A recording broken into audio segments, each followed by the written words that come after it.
the Bible. Is it hard to understand? When it comes to reading the Bible, the first thing that comes to mind is the fact that this is the Word of God. The seals have been broken, and the truth is here. And when we go throughout the scriptures, when we go throughout extra biblical records, we find that the language that God employed, that He used to create the heavens and the earth, was the Hebrew language. Christ said, I came for the lost sheep of the house of Israel. But yet no one, no religious leader, no religious church out there anywhere can now identify the 12 tribes of Israel. Can we? God is quite simple, but it seems as if man makes understanding Him hard. What are those mysteries? The truth of your book and the truth will make you free. The Hebrew and Bible Academy, you're invited.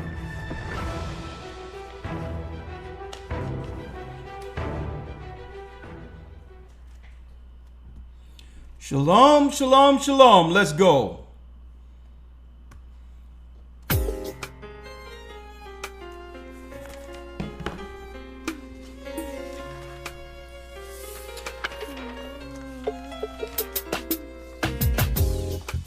The East is where we're from. The 12 tribes of Israel. In 721 BC, the Assyrian king, he took us down, we fell. With a great escape, we went through the Euphrates. The Lord held the water still. To a land where no mankind dwelt, we went. The 12 tribes of Israel. So we be Manasseh. Come on, hit the like button. We're getting ready. The Lord is calling back Israel.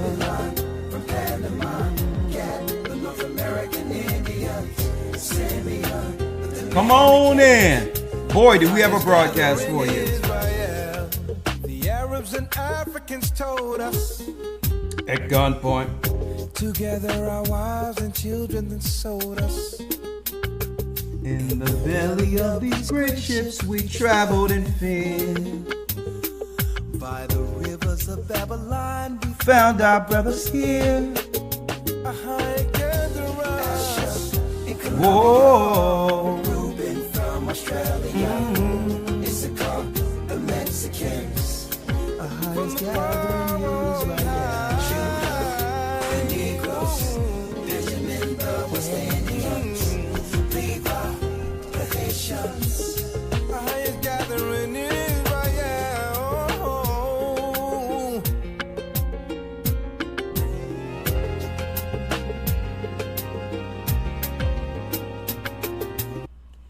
That's right, brothers and sisters. The Most High's gather in Israel. I'm Elder Ricard of the Gathering of Christ Church. And as you can see, I'm still getting things together, books all over the place.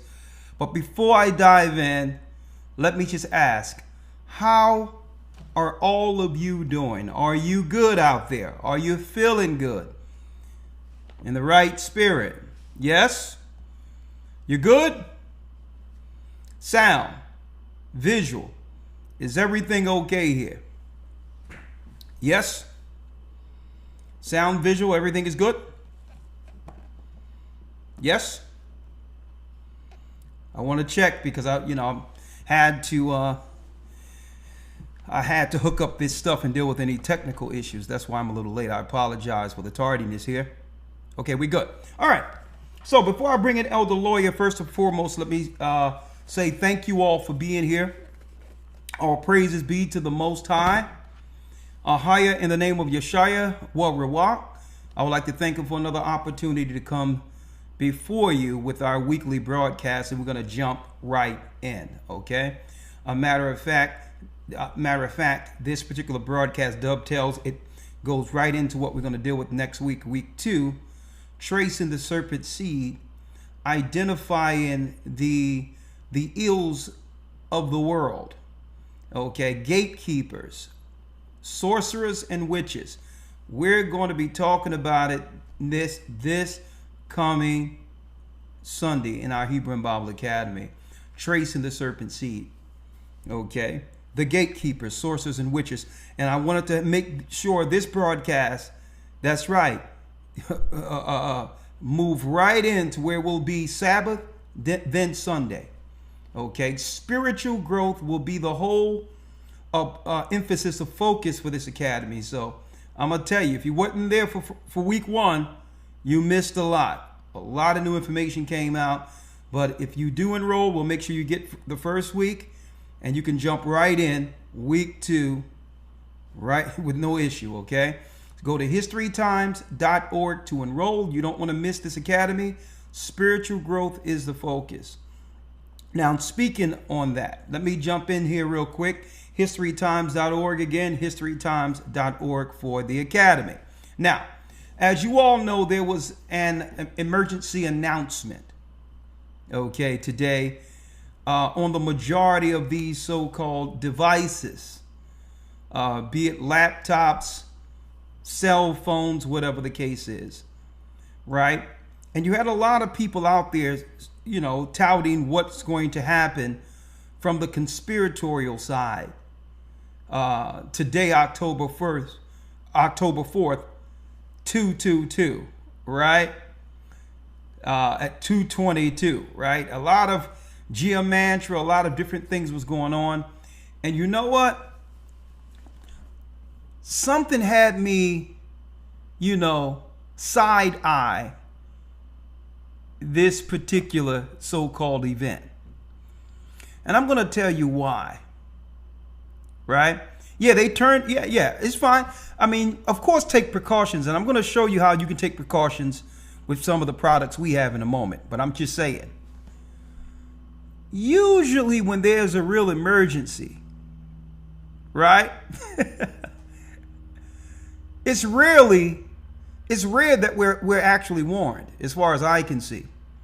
Right? Mm-hmm. I can look at Maui, I can look at Canada, I can look at a lot of events in which it seems, you know, some conversation is that there were drills or some type of planning before that, allegedly, or whatever the case is. But yet no one got the warning when it was time. So usually when they're putting everyone in on something, I look at that at a level of skepticism. Right? Right? I think about this, right? I'm like, is this some type of misdirection? Right? Right? Because sometimes it happens like that, where you're looking one way when you should be seeing something else. Right? So I'm like, well, okay, I'll take my precautions, but what I'm not going to do is put my, you know, I would say, voice on the line touting anything concerning this. Because why? You go out there and say something is going to happen, like in the Kingsmen, and people are going to start going crazy when the frequencies are turned up, right? And you say that, and the elite powers, the ones that are behind all this stuff, will use that to discredit you publicly before those who respect you. This is why I didn't jump on that flat earth thing, which came and gone. And this is why I pray to the Most High, and I ask him to guide me on what to say and what not to say. And I'm like, I'm side-eyeing this, based on the fact that there's many emergencies I wish they would have let us in on. Okay? Like a distraction. Exactly. It could be a distraction, whatever the case is. Or, being that most people use their devices, I'm sure they would work on making sure their emergency announcements is moved from television to where most people are actually getting their information. So they're moving off of mainstream television anyway. So I looked at it and say, I'm not going to put nothing on the line because, you know, as far as my voice in this is concerned, but I'm still going to protect myself anyway, right? I say, you're not going to put me up there in the conspiracy theory bubble and say, Elder Ricard, y'all said this would happen, and look, it didn't happen. People are just waiting for moments like that, right? Right. So, but since we're talking about frequencies, right? Let's see here. I asked James to bring me some through because we have our own. You know, people have their own Faraday bags or whatever the case is, but we have our own frequency blockers, right? Because it's going to come a time when we use these usually during the time where they was doing, when they were doing tracing during the so-called, you know, when that happened a few years ago, right? So they were doing contact tracing and things like that. So our church members had what I call, and this is our own product, cell block. Stick your phone in here, it blocks the cell signal. See, you put it in your loop, looks nice, leather. It's our own product. So our church have it, right? So, you know, it's proprietary. You know, I personally came up with it, and I said, let's have our own just in case we can't get product from Faraday. We found out what the material was and got to working, right? We have cell blocks, and also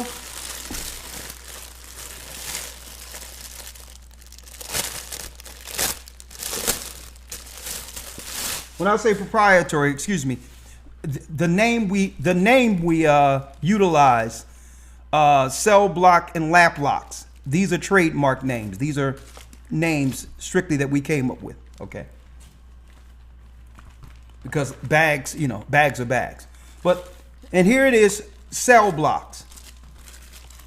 You got cell block and you got lap locks, right?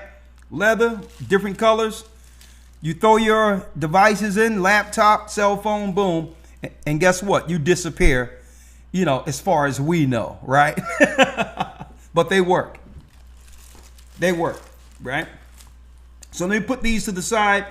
You can always go to gatheringofchrist.org if you would like to get on this and get some of that product and make sure not only are you supporting the work, you know, sometimes you want to block your signal. We're being followed everywhere through these devices, but I digress.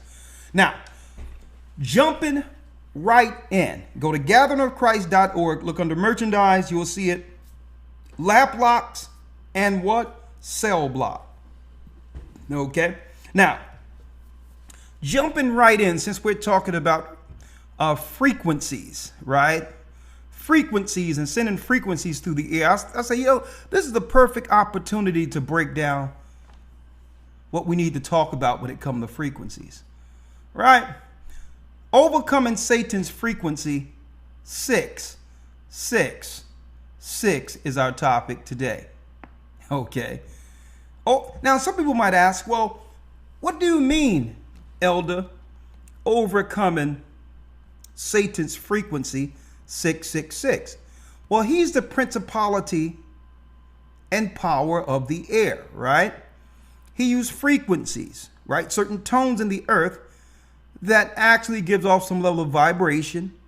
And on top of that, it's a vibration of communicating on every level according to this earth, right? It's a form of control, mind control to some degree, and it works on many levels, right? And I said, how can I quantify this? You know, and break it down off the back of everyone talking about frequencies today, right? At 2:22 today, there will be an emergency signal so that all people can be linked in at one time in case of an emergency. Well, I said, let me go into the real emergencies and break down the real frequency that we should all adhere or be aware of. The frequency 666, right? Now let's talk about it. let's talk about it real quick. And guess what, folks? I'm gonna throw you all a curveball. This is going absolutely in an entirely different direction than any of you could think about this evening, right? Elder Lawyer, are you with me? Where the lawyer at? Yes, sir. Shalom. Shalom, Elder Lawyer. Elder Lawyer in the house. Shalom. Elder Lawyer, we wrestle not with flesh and blood. Let's get it real quick in Ephesians. Yes, sir. Let's go to Ephesians 6, and let's also go to, we're jumping right into this. Let's go into that power of the air, right? Let's go to Ephesians 6 first, right? Let me know when you have it, and I'll show everyone same time. We're in the Bible. And for those who don't understand it, we'll be open for you to ask questions. If you don't understand it, if you don't believe it, you can call in and we can do our best to give you some insight to why we should be pointing to the Bible in these last days for understanding. All right? Or you'll be at the behest of Satan's frequency. Right? Let's go directly here, Elder Lawyer, if you will, jumping right in, wasting no time at all. Right? 1 second. Oh, I think I disappeared here. 1 second. Let's see. Let's see here. Okay, here I am. Yeah. Okay, there I go. All right, Elder Lawyer. If you may, please, hold on. Let me get this together. Bear with us, folks.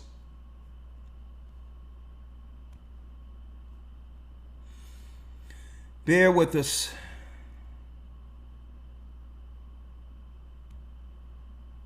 There you go. Elder Lawyer, Ephesians 6 and 12. Let's read it. Yes, sir. Ephesians chapter 6, verse number 12. Hold on. Read it. Yes, sir. For we wrestle not against flesh and blood, but against principalities, against powers, against the rulers of the darkness of this world, against spiritual wickedness in high places. Against spiritual wickedness in high places. Okay. Like I said, in the academy, we'll be going into what? Spiritual understanding, spiritual warfare. All of that we'll be talking about in this academy. We have to realize this war is deeper than just the surface. It's time for us to dig way down, go into this and understand how to expose the controllers and how Satan works on earth through people. Through people, through corporations, through certain circumstance, through disagreements, right? We wrestle not with flesh and blood. It just turned out that at the end of it, once Satan works, it's flesh and blood at war with one another. Not realizing the forces which led to the war. We're going to talk about it, right? Read 13. Yes, sir. Verse number 13. Wherefore take unto you the whole armor of God, that ye may be able to withstand in the evil day, and having done all, to stand. Wherefore take unto you the whole armor of God. That means there's what? There's protection. If you understand the war. If one understands the war, there's protection. Armor. Not to say that you're not going to get hit. Not to say that, the battle isn't going to affect you. But if you got armor, you can stave off what? The fatality. You can stave off the injury that'll what? Take you off of the battlefield. Armor is what? Sometimes it get dent. You right? Something hit you and it dent, but guess what? You're still intact. Right? So this is not to say that what? That the battle isn't going to affect you. Right? But you have to put on the armor to understand, to withstand in this war. Let's go to the principalities and powers of the air real quick, Elder Lawyer. Yes, sir. Verse number 12. Read. For we wrestle not against flesh and blood, but against principalities, against powers, against the rulers of the darkness of this world, against spiritual wickedness in high places. Against spiritual wickedness in high places. So now what we need to do is to identify their tactics when it comes to their frequency. And today we're going to break down what? 666. Satan's frequency. How is that used within the earth? We're going to talk about it, right? One moment. Elder Lawyer, let's get Revelation real quick. 13.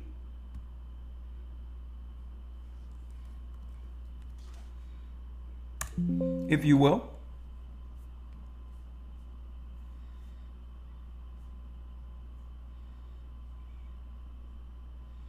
Revelation 13, let me grab it here.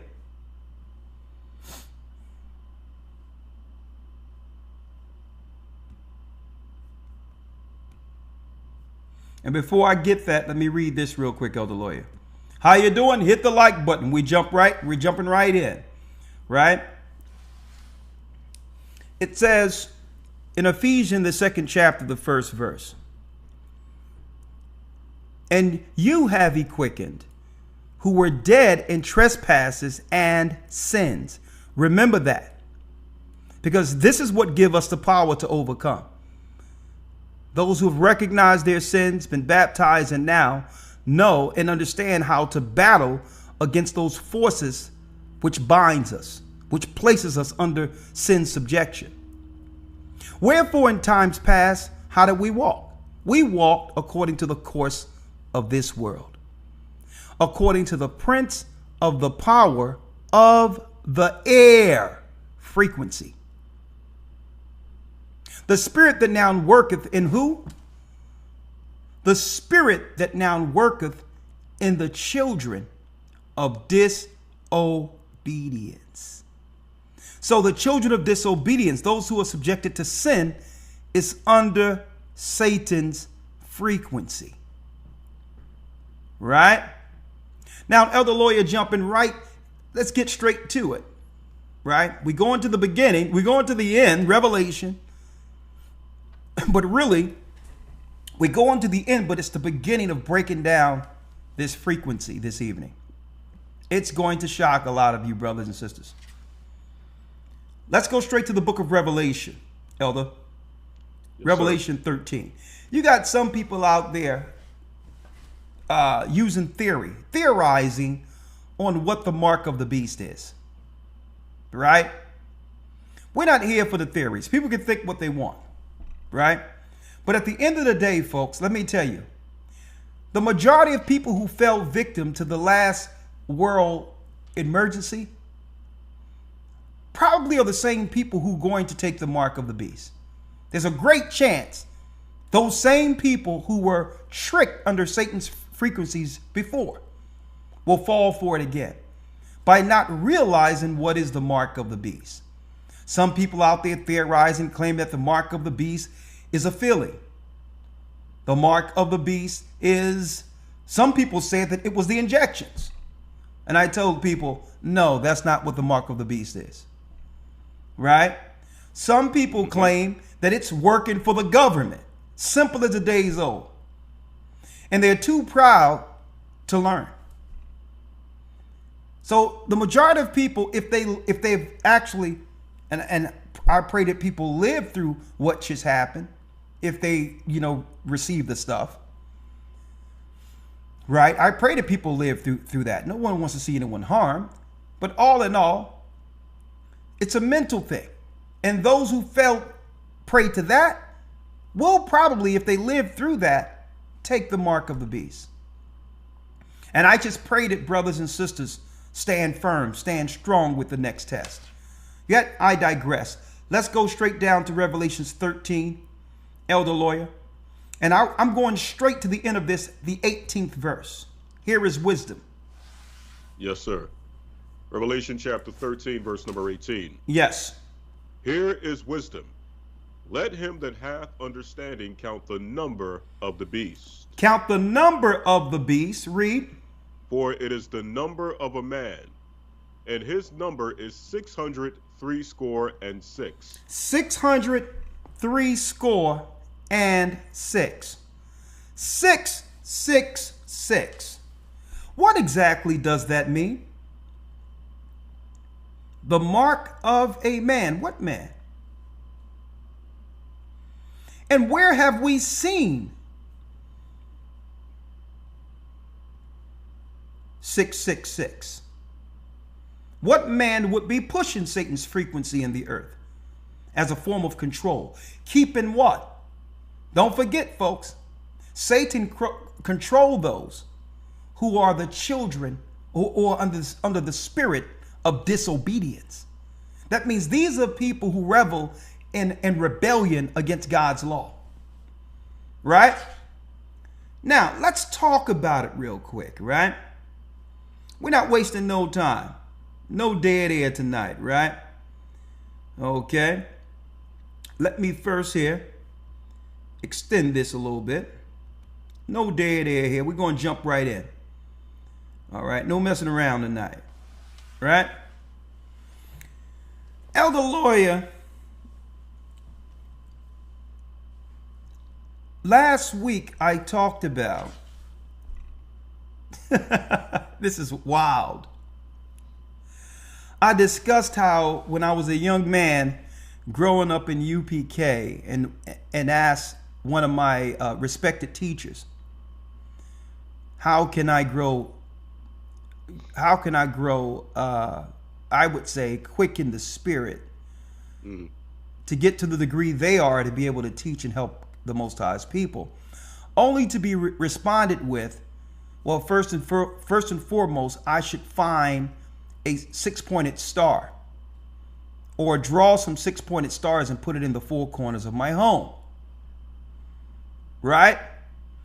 I never understood, Elder Lawyer, where he got that from. Right?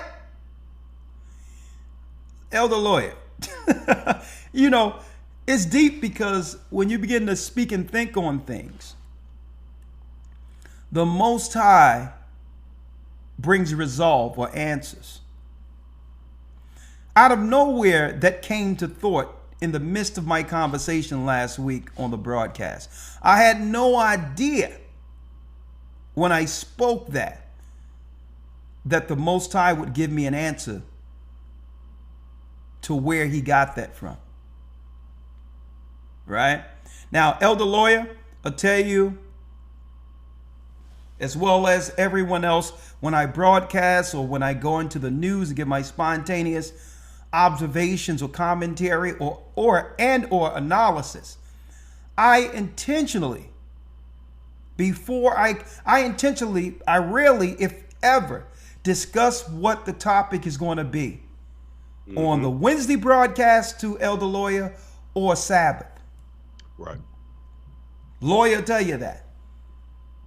It's not as if I sit down with Elder Lawyer and say, Elder Lawyer, this is what I want to talk about today. Now, on rare occasions, I've done that, but that's the serious exception to any rule. The majority of time, I call Elder Lawyer and say, Elder, you ready?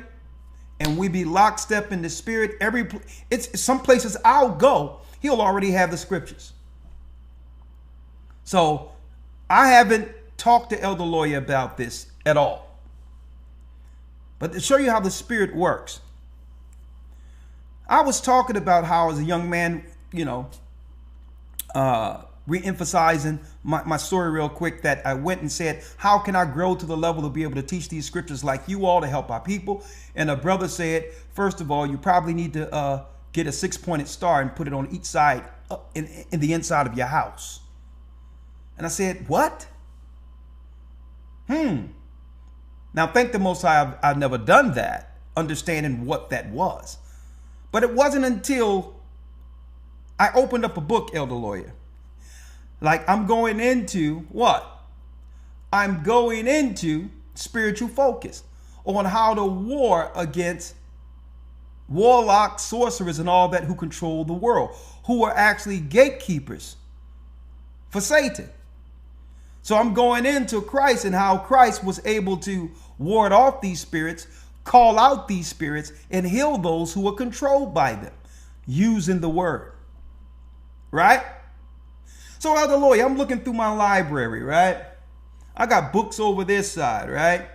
I know my house is a mess right now because right now, y'all don't know this, I'm under reconstruction, but I got books over here, books over here, books over there, right? And Elder Lawyer, a brother years ago sent me an old book, right?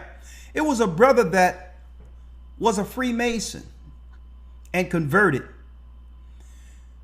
He was baptized, he was converted into the church, and he says, Elder, I'm going to give you a book. And you probably will not ever look into it or use it, but you probably want to one day look into it. Elder Lawyer, in the book, it so happens I cracked the book open. I cracked the book open, and I have it in front of me. It's an old encyclopedia of Freemasonry, right? Now I'm going to show you where I'm going at in this lesson today. In here, it also breaks down when an emergency happens in the earth, Elder, who always shows up almost to every emergency to actually help on the philanthropy side of things? Red Cross. Red Cross. They're in here. Red Cross. The Red Cross linking to the Knights of Malta. And I was just talking about the Jesuits. Knights Templar, and how the Red Cross links directly to, you know, one of the first guys to bear the cross in the sky, who's seen a cross in the sky back to Constantine, right? But also something else is deep in the book. When it comes to Mystery Babylon, the woman who sits on the scarlet colored beast, boy, wait, man, listen, I'm chopping at the bit right now, Elder Lawyer. But let me just go to page 212 for you real quick. Folks, we're going into an entirely different direction than any of you may ever think, talking about frequency. I'm going to tell you the frequency today that Satan have used to control the world since the beginning up until our present time. Tonight on this broadcast. Right? I never knew where he got that from, Elder Lawyer. Because growing up, when we were in the UPK, we were told the 6-pointed star, 666, the inverted star, the same star that's on the flag of the Jewish state of Israel today. I was told, Elder Lawyer, that it was the shield of David. I was told, and guess what? In the book, Elder Lawyer, before you, and I took a picture of it, it says the shield of David. So obviously, somebody got information through Freemasons. Two interlaced triangles, more commonly known as the Seal of Solomon, and considered by the ancient Jews as a talisman of great efficacy. See, a talisman, something that's used usually in some level of magic, right? Now, when you keep going over here, it says links to the Tetragrammaton, which is Yahweh or what? Yahweh or Jehovah, which is truly not the Most High's name.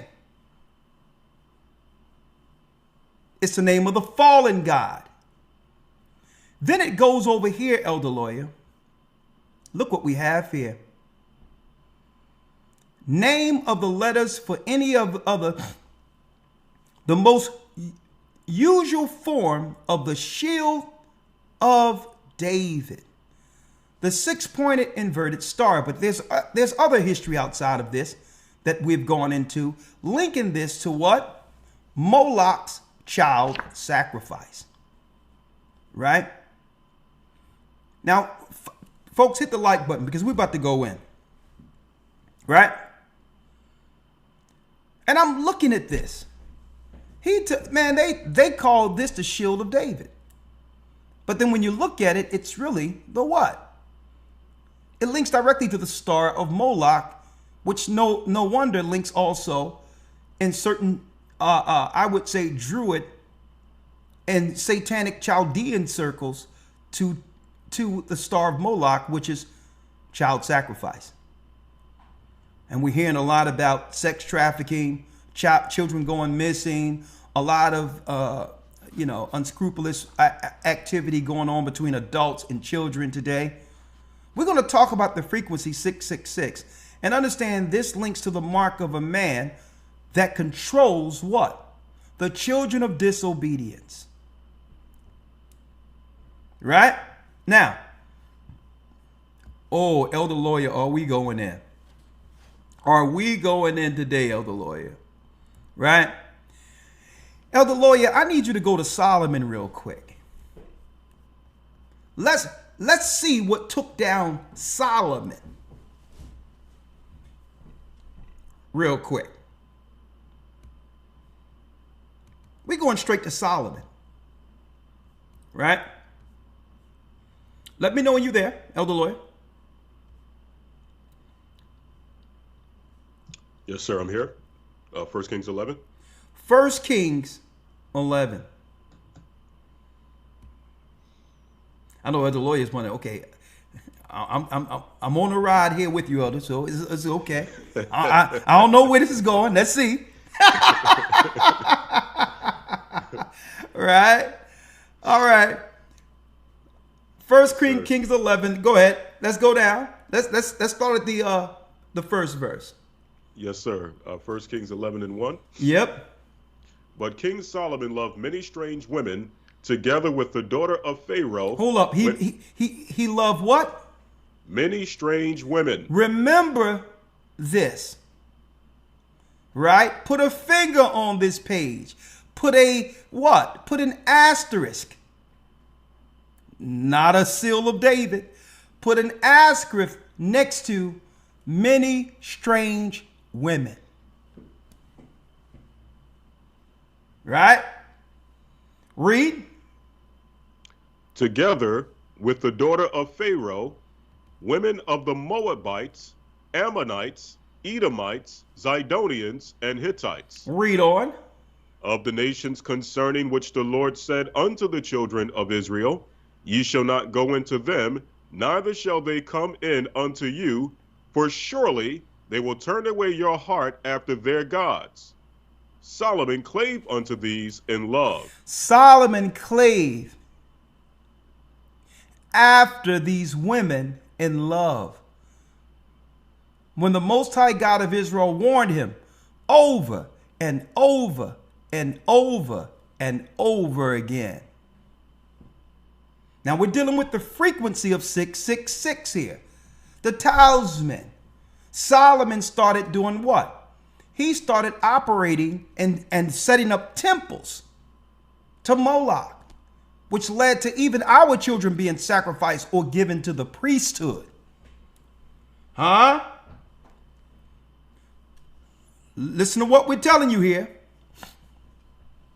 Solomon went off. So that brings us to our topic today. How does Satan control the world through his frequency? 666. You've always done it. What is this frequency? Elder Lawyer, let's get the harlot. Yes, sir. The harlot who rode the scarlet colored beast. Let's get there real quick. Folks, you talking about misdirection.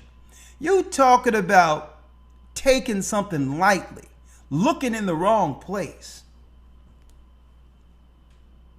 I got more coming out of this book tonight. And this is one of the oldest books that you can find when it comes to the encyclopedias for Freemason. The Red Cross, the Knights of Malta. Every time, folks, listen, when Red Cross pops up, Esau with an agenda is there. And a lot of what I'm talking about right now goes down. But that's a whole nother topic I can't even go into. I want to stay strictly on path, breaking this down. Elder Lawyer, let's go to this scarlet colored beast. And remember, brothers and sisters, Solomon sinned. He fell. The kingdoms were split in two based on Solomon linking in with strange women. Right? Now, Elder Lawyer, if you will, let's now go to the book of Revelation, chapter, Elder Lawyer. We're going to start in 17:1. Revelation 17:1. We're going into this frequency. Follow us and follow us good. Someone says there's a movie called The Talisman and it involves frequencies. Exactly, folks. People are getting controlled a certain... Guess what, folks? People are getting controlled from a place you would never imagine. Right? Everyone is talking about the system, the government, the white man, this, that, and the other, no justice, no peace. And they're just sitting back laughing at everyone. Because why? Satan's world is what? Participatory. All you have to do is be on the frequency only to volunteer yourself like Solomon did. Right? And women to actually what? Be on the frequency to do what those women has done in the past. To consolidate power or operating strictly on what? On with the mindset of self-preservation. Okay? I'm going to go into this. Stick with us here. Elder Lawyer, read Revelation 17 and what? Verse 1. Read. Revelation 17, verse 1. And there came one of the seven angels which had the seven vials, and talked with me, saying unto me, Come hither, I will show unto thee the judgment of the great whore that sitteth upon many waters. The great what? The great harlot that sit on many waters. Right? This is a spirit. Let me tell you, folks, this is a spirit. Now, when you go into this woman, she's presented as pure, dainty, untouched. Folks, this is your myth of the Virgin Mother. The myth of the Virgin Mother is that she's untainted. But she just keeps herself for herself to experience everyone. She's not married to any one individual. And see, and this is the woman, the Knights of Malta. This is the woman the Jesuits worship secretly. Okay? When you think of virgin, you think of something pure, not touched. This is, they hijack Mary and try to make her one of these. But it have nothing to do with that when you understand their true mysteries. That's why it says Mystery Babylon. She's not a spirit that's dainty or pure, right? Let me show you her. She, just a little small picture of her. She's not innocent. She's just available. See? See, she sits on many waters. Right? So it's not as if she's not doing anything, right? She's just unattached. Listen to what we're about to show. I'm going to show y'all something here. Right? And guess what?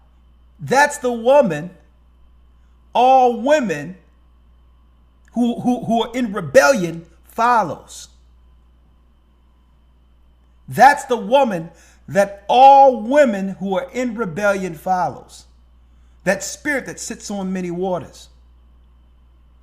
And guess what? That's the woman men fall victim to over and over and over again.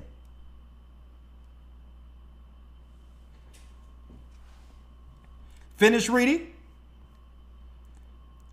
Yes, sir. 2. Verse number 2.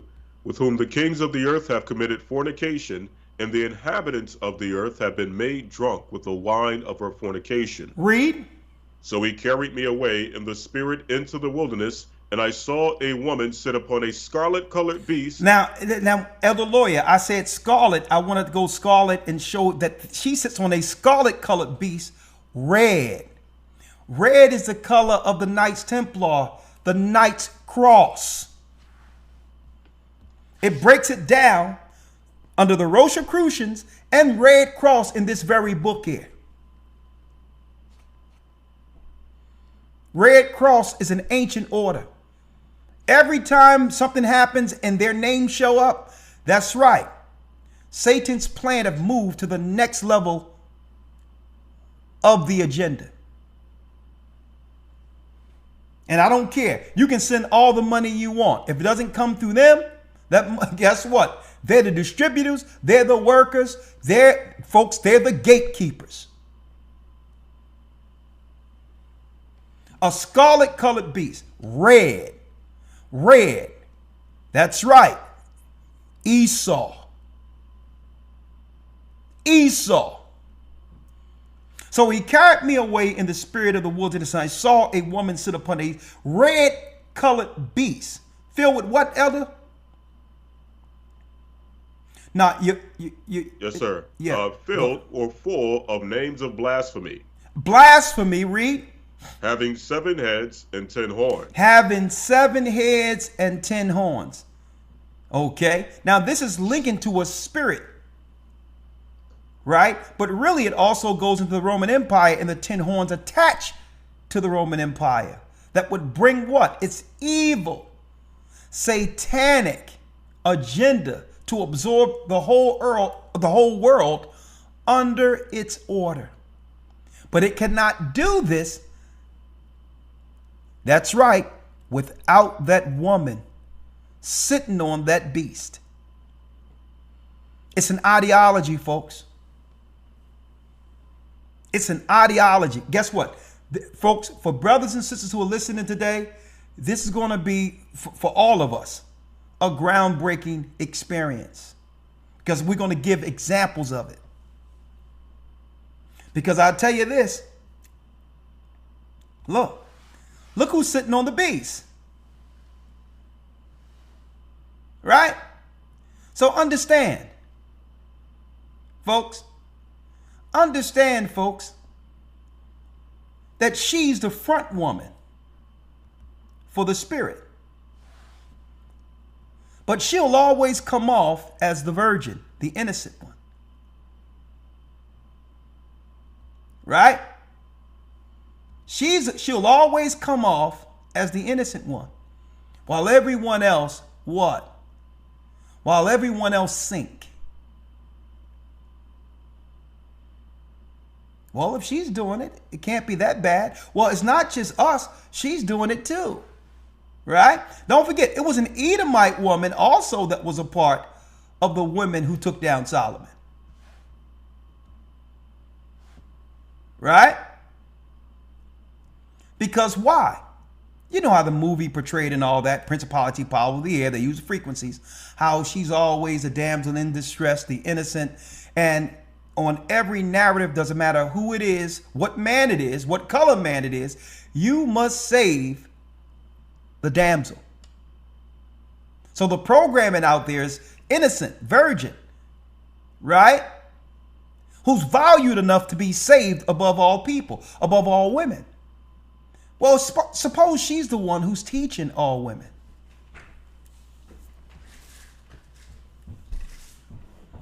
Whoa, we need to pause right there. Let's pause for it, because all the other women are going to take the shrapnel. They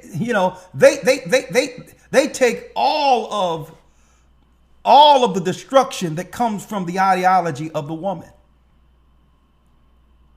Right? But for some reason, this woman can go through pure, innocent, unscathed. That's the virgin ideology. Right? But yet, I'm putting the cart before the horse. Right? Let's go, Elder Lawyer. I said I'm going to keep it simple. Right? Yes, sir. Read the 4th verse. Read it, Elder. Yes, sir. Verse number 4.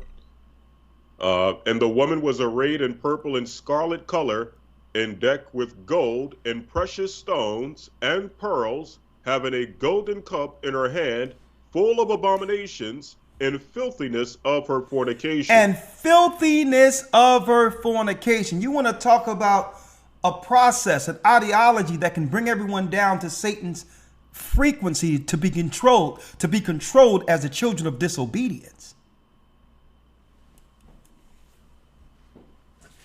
And upon her forehead was what? And upon her forehead was a name written, Mystery. What? Mystery. No one Babylon will listen. No one will ever figure this out. Mystery. You'll be looking every other place while she's working. Mystery. Babylon the Great. Read.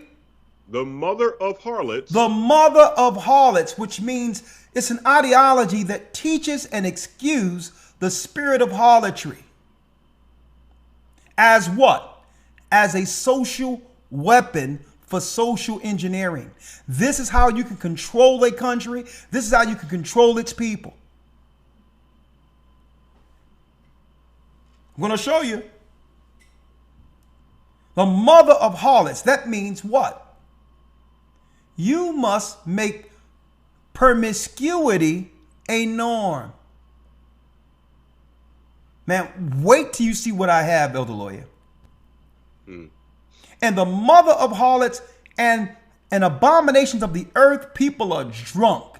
And through this, drunk with this harlot, and through this, people die. And I saw the woman, Elder Lawyer, what? And I saw the woman drunken with the blood of the saints. With the blood of God's saints, his people. Read. And with the blood of the martyrs of YASHAYA. Read.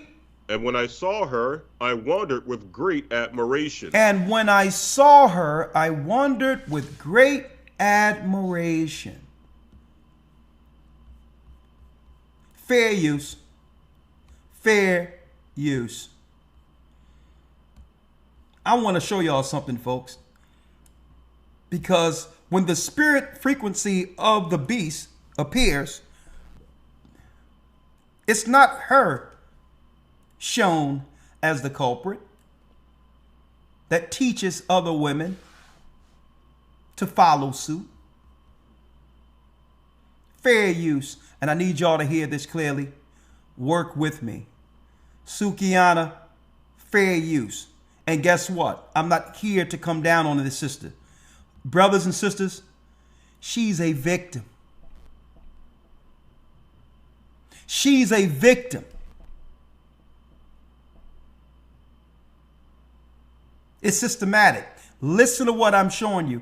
Hear what this sister Sukiana has to say. Fair use, educational purposes only. Do I excuse her behavior? No, but she's a victim. I'm going to show you. I want to tell y'all I apologize and I'm sorry for what I'm about to say, but as far as this music stuff, I won't be doing this music stuff anymore. I started this because this was my dream, and you know, I wanted to make sure I could get me and my kids out the hood. I wanted to make sure I can get me and my kids out the hood. Now imagine, brothers and sisters, creating a society where a person, a woman, or a man is willing to throw out all of their moral values to survive. That's right, folks. Examining their own environment, realizing there's no way out, and the only way out is something that would totally, morally destroy my spirit. But what? What are the options? Mm-hmm. What are the options? You can easily find someone in the hood where their spirit was engineered to actually make a choice, a better choice for their lives, because they're going to do everything they're doing now anyway and get nothing but death. That's all they see.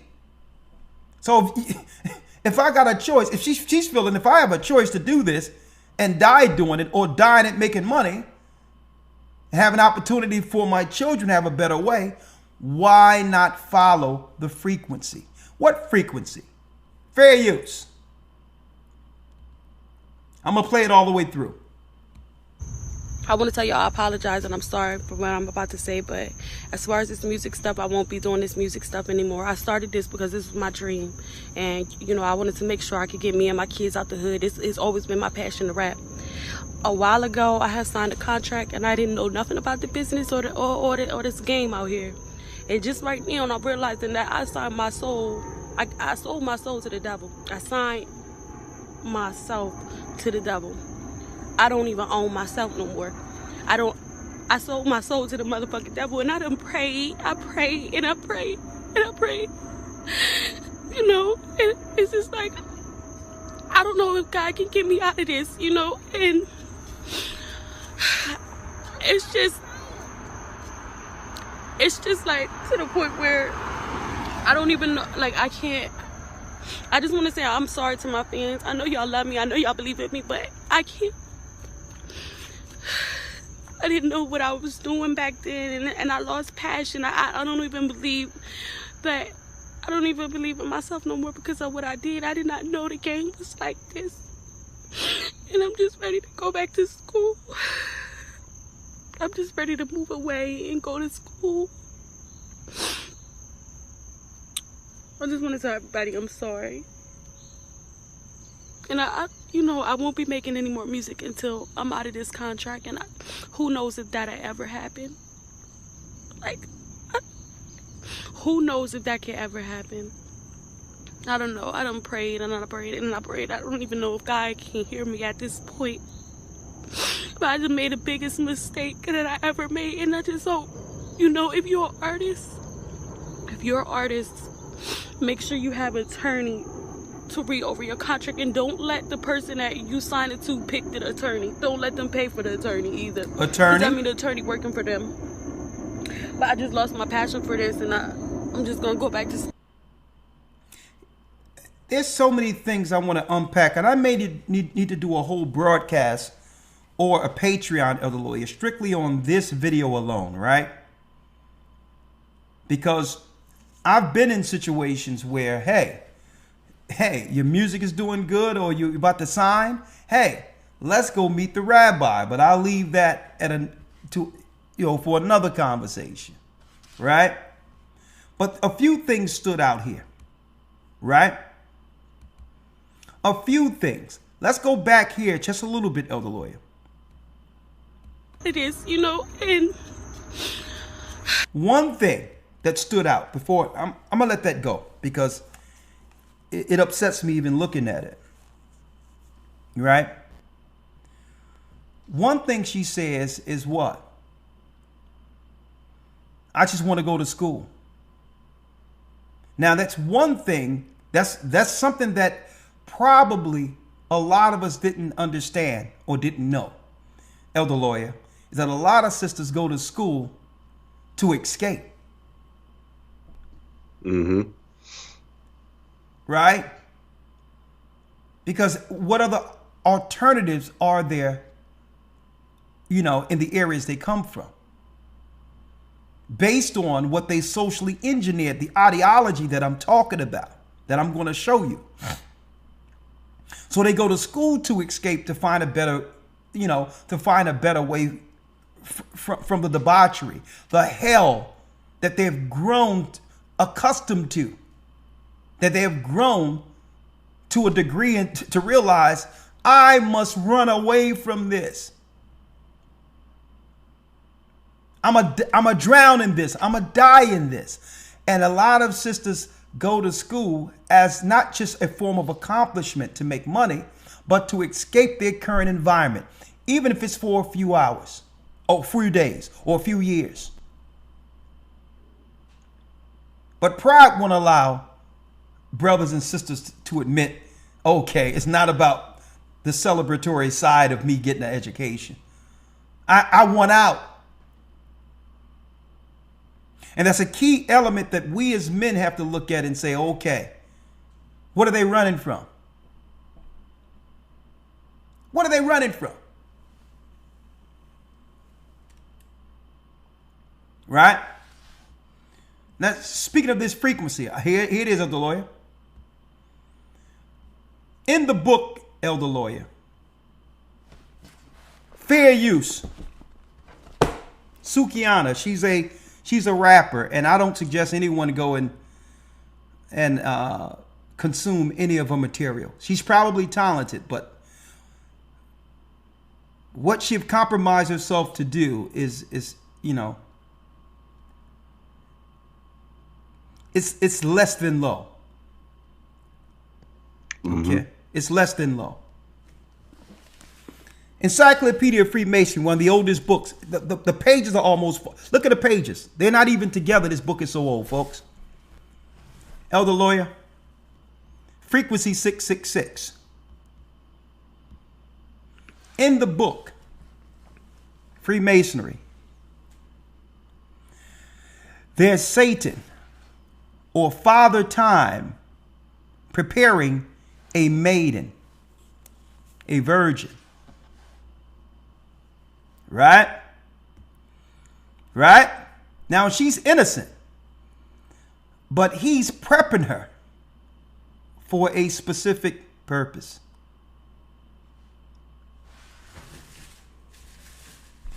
I'm going to stay there for a second. She may have an innocent outlook on life. She may believe that she's going to one day marry and, you know, have a family and do what women were actually made to do. But the angel of death, it's in this book, folks.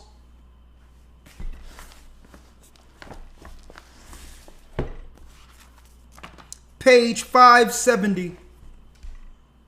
Page 575, right?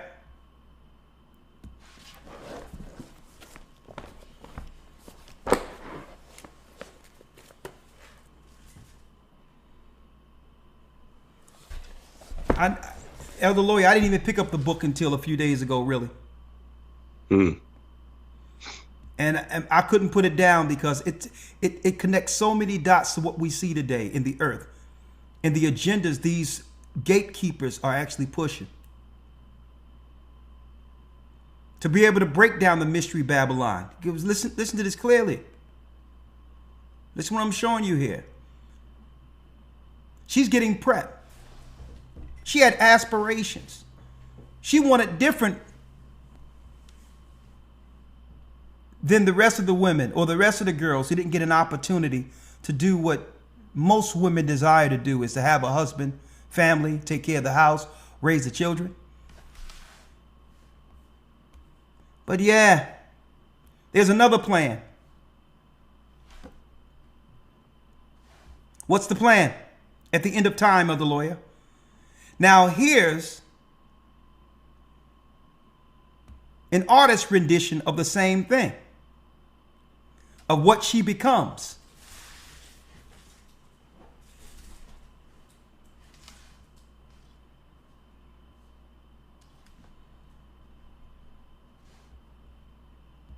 Virgin, great aspirations, want right, want to do what's right, you know, just one time to make sure, you can just do this one time. It's really not going to affect your life. You just got to do what you got to do, to make it right now. Right? That's how it starts. And this is what she becomes. The controller at the end of time. As you can see, he done prepped her, utilized her all the way till the end. And as you can see, at the very end, the sand is almost what? Fully dissolved in the hourglass. Mystery. I have more, Elder Lawyer. Hey, this thing is going to take many twists and turns. Many twists and turns. I can't even show this one, Elder Lawyer. Warning. 18 plus only. A woman walks into a Houston restaurant only wearing socks and shoes.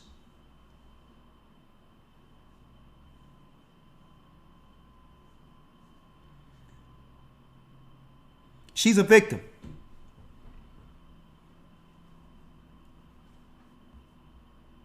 I can't excuse it, but she's a victim. Fair use. This was actually, Elder Lawyer, taken by someone's cell phone a few days ago. Fair use at an airport. Standing in line at an airport. Fair use. Only in the airport, okay, Spirit Airlines. The half naked. Mother, what this is going on in 2023? Lord, give me strength. I say no drawers. Only in the airport, okay, Spirit Airlines. The half naked. Mother, what this is going on in A passenger was floored by a woman who appeared to be half naked while waiting in a line at a flight out of Florida. 2023. Lord, give me strength. I say no drawers. No drawers, y'all. What this is? No drawers. I wonder if Spirit gonna let this happen today. Spirit, you gonna let this happen? Spirit? Y'all need to ban some. This ain't right. She have on no drawers. I wish I could have catched the front, Lord. No drawers. Look at the woman. Look at the woman. What the f***? Guess who posted that, Elder Lawyer? New York Post. The media is promoting this, right? New York Post. I wonder who's behind the New York Post. Right? Elder Lawyer. 666. 666. When you look it up, it's the Greek word hex for spell. Right? The Greek prefix is hex. That's what people use it for, spell. The Latin prefix, Elder Lawyer, sescenti, sexagenta, sex. 666 is the control to take down what you would call the patriarchy, voluntarily using sex. Solomon, from the beginning, David, you name it. So in order to do that, you must allow the harlot to run free. Brothers, you listen, and you listen to this good. Frequency 666. Because it might seem cool at first. It might seem all right that women are just freely available. Right? Elder Lawyer. Yes, sir. Mute your mic real quick, because I want to show something. Elder Lawyer, what do we have before me right here? Right? What I have before you, Elder Lawyer, you've never seen this before, and I'll send you the link, and I'll be going over this during the news program, is the Ohio State's Code of Ordinances. The Ohio Legal Code of Ordinances for their ordinances books in Ohio, the legal books. And they have an ordinance for sex-related offenses when it comes to what? Crime and all these others. And do you know what they call this, Elder Lawyer? Chapter 666. Ohio Code of Ordinances. Hex. Witchcraft, right? 666 is their code, their codes for sex-related offenses. Now listen to these sexual offenses, Elder Lawyer, and you can understand how they continually produce Sukianas and others out there. Definitions: unlawful sexual conduct with a minor, 666.02. 66603, sexual imposition, public indecency, voyeurism, polygraph examination victims, procuring engagement in sexual activity for hire, soliciting, loitering to engage in, prostitution. These are your orders, 666. Rules of evidence, disseminating matter harmful to juveniles, like molestation. This is how they produce a continual pool of what? Harlotry that does what? That's right. That puts the world under subjection.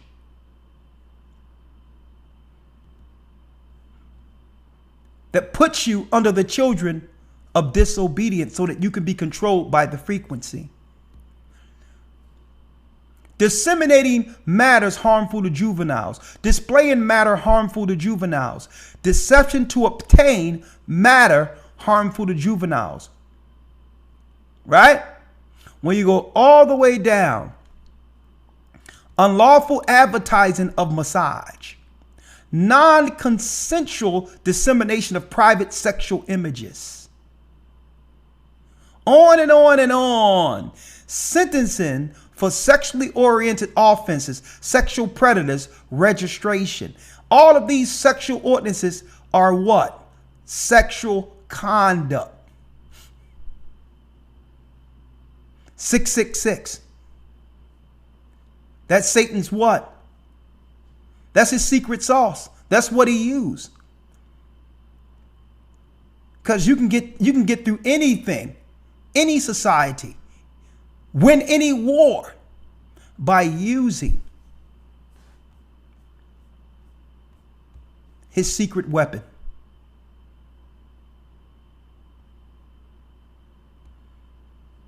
I'm going to show you.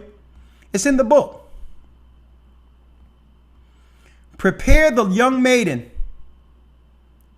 before she had an opportunity to fulfill her true desire. No. Don't let her attach to a husband immediately after a father. Let me prep her for the world to be utilized so that I can keep the whole world under a certain frequency.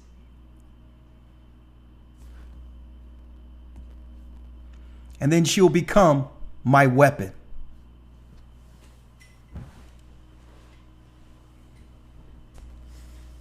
Man, hey, Elder, wait till you see what I got out of this book. They've been telling us the whole time. See, it's one of the hardest, I would say, social weapons to overcome. Because how do you attack it? If you attack it or try to come at its evil, you're a misogynist. Or if someone that's holding this spirit becomes, just say if you come at this spirit who's causing danger, you're abusive. If this witch right here takes a posture of aggression, then she's automatically protected by switching from that to the damsel in distress. So there's only one way to overcome it. Let's go to Proverbs 5, Elder Lawyer. Yes, sir. Let's go to Proverbs 5. Oh, yeah, folks. Y'all didn't know that? Y'all had no idea, huh? Yeah, folks. The legal ordinances in Ohio. 666, sex. This is how we can put the whole world under subjection. This is how we can do it. We can destroy countries, the economy of countries where women have to actually readily give themselves for survival and keep the wheel turning. And through that, we can bring all people, men they're deal with and otherwise, under the vibration of Satan's frequency to be controlled. And brothers, listen in particular. And this is nothing, this is no knock on women in particular, or this have nothing to do with them. I'm talking with just men. Think about your life going a certain type of way. And you thought your life would be a certain type of way, and you run into one that you should have been warned against. And your life takes an entirely different direction.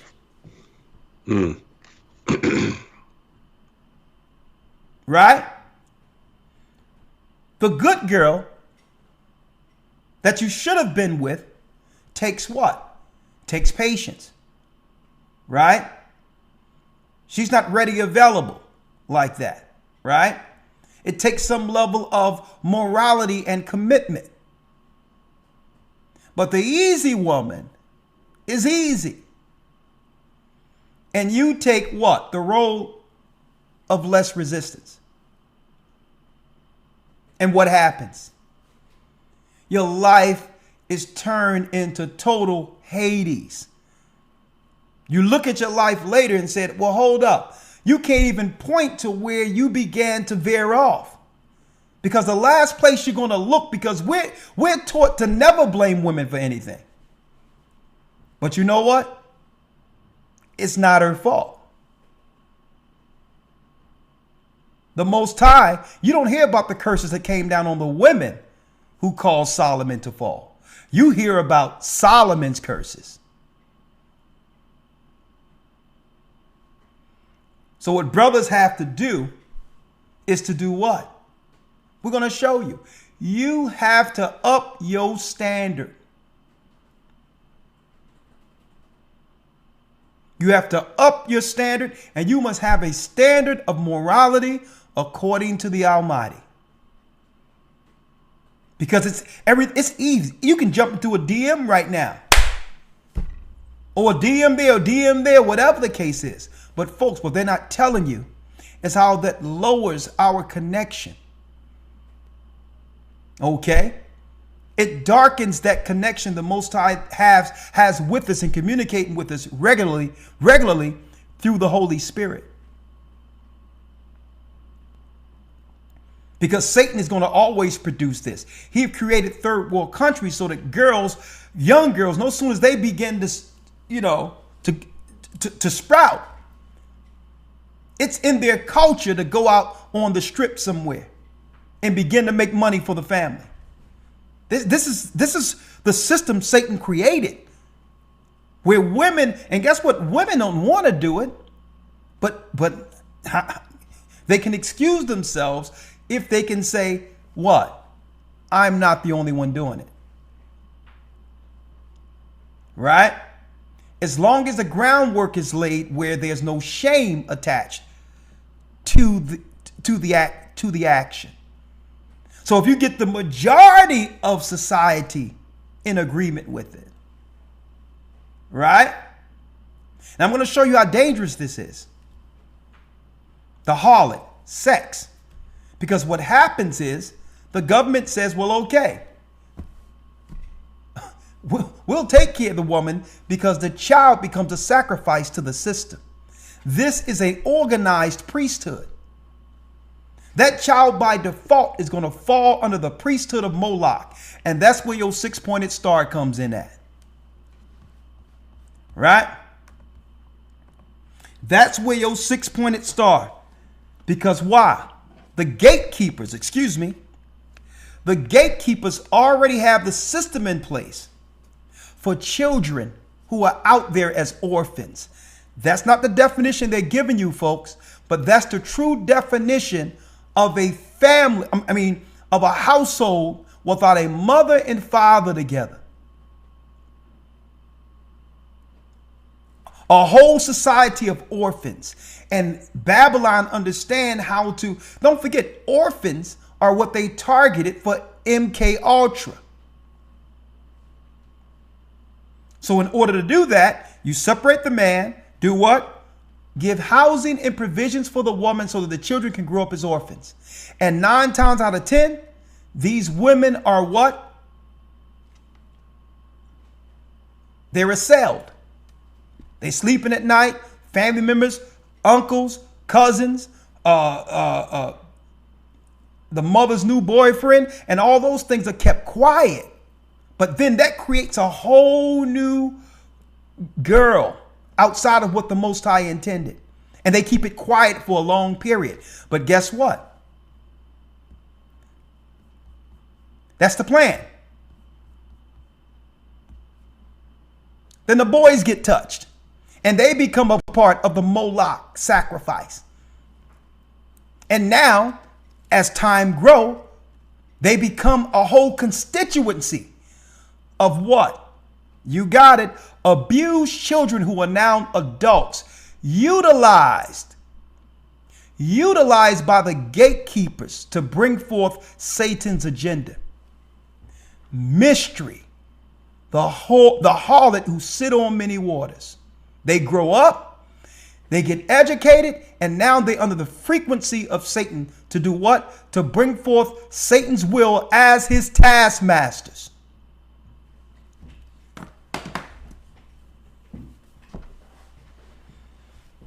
Huh? Are y'all seeing this?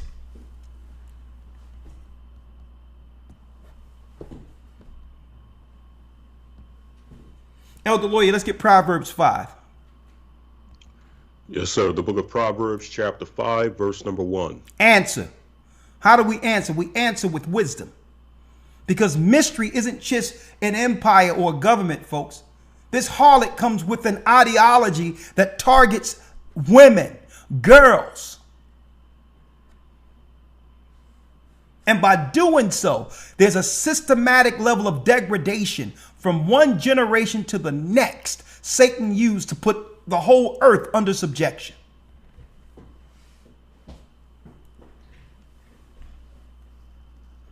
Let's get it.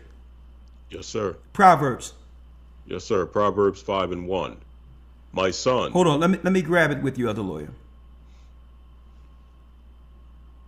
So let me tell you, when you see it, all the single ladies, if you like it, you should have put a ring on it. All of that is the worship of the goddess, the harlot who sit on many waters. She's not a virgin. She's not innocent. It's the goddess. It's the Madonna, the secret goddess that was worshipped under Mithraism. The Jesuits worship this woman. She's not a virgin at all. She's just open and available for everyone.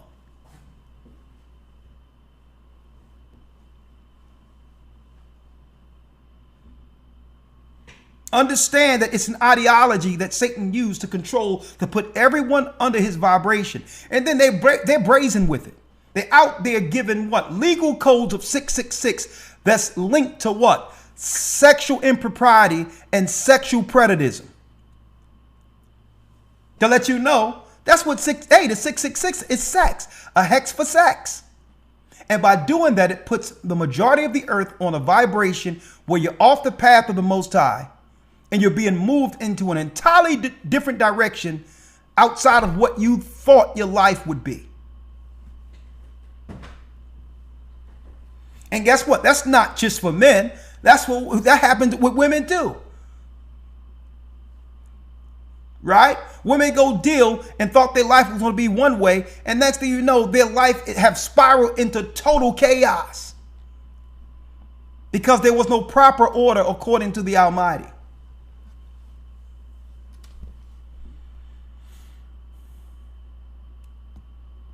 We live and learn, right?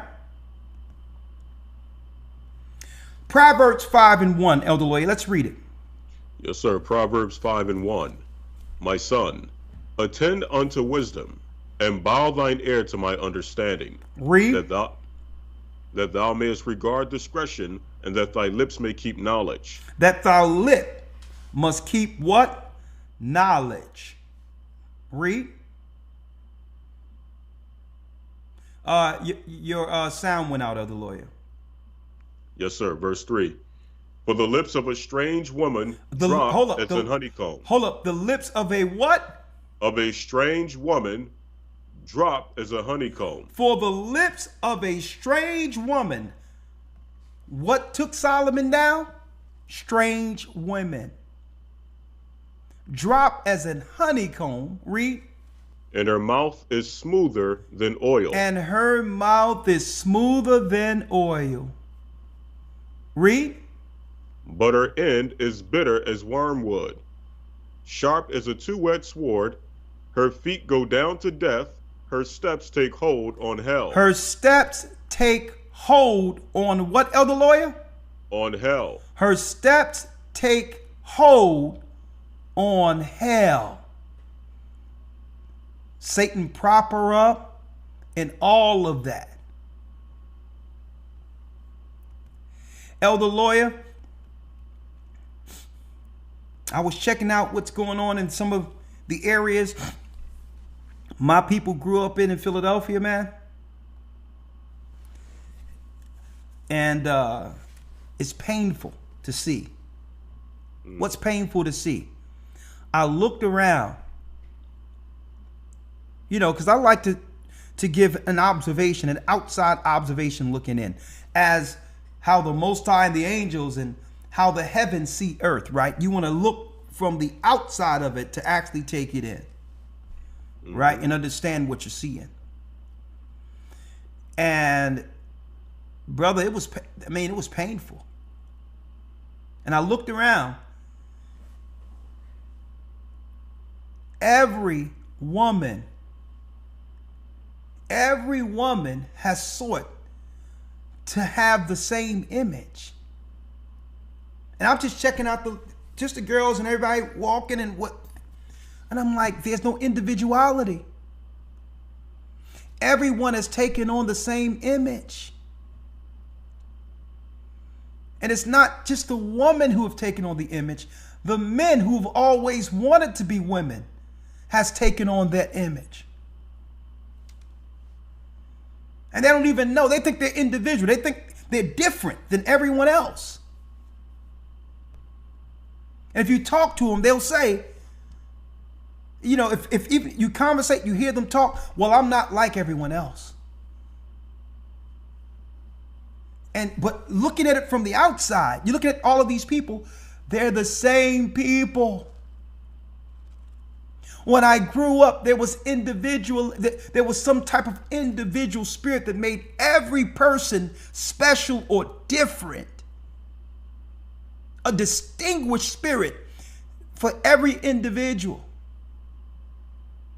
Whether you accept it or not, whether you loved it or not, guess what? People were satisfied with who they were. They weren't trying to morph themselves into something else. And it was sad. It was sad. They're all obtaining something. But on top of that, the sad part about it is they're all covering something.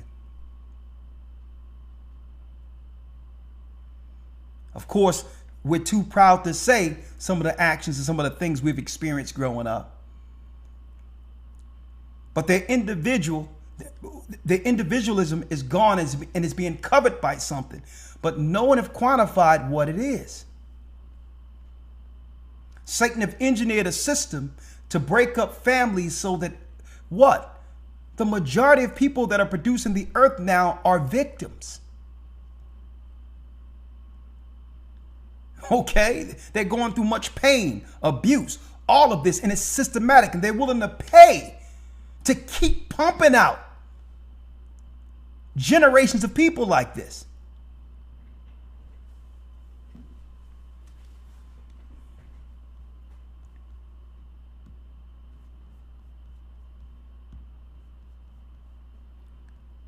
And the reality, brothers and sisters, is this is what the end of the world looks like. Because there's no recovery. There's no recovery in our society or anything that we've had. I believe my generation is the last generation who've actually seen any level of normalcy when it comes to what a family should look like and what respectful roles look like. There's no recovering it. Okay, it's just the only thing we can do is be like the Matrix and go in and save those who want to fight on the right side of the war.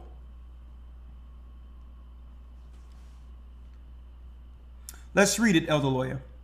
Her feet go down to death. And it's a shame because when you make a society, Elder Lawyer, you financially deprive a people and deprive a whole countries.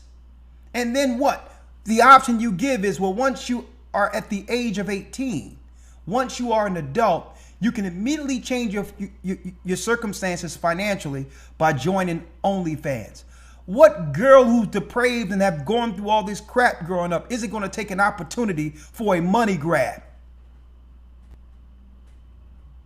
Only to totally, to only destroy anything left of her soul that still exists. So at the end of it, once you get old enough to start making choices, which should be, regardless of what I've gone through, I got myself together, let me find a good husband. Nah.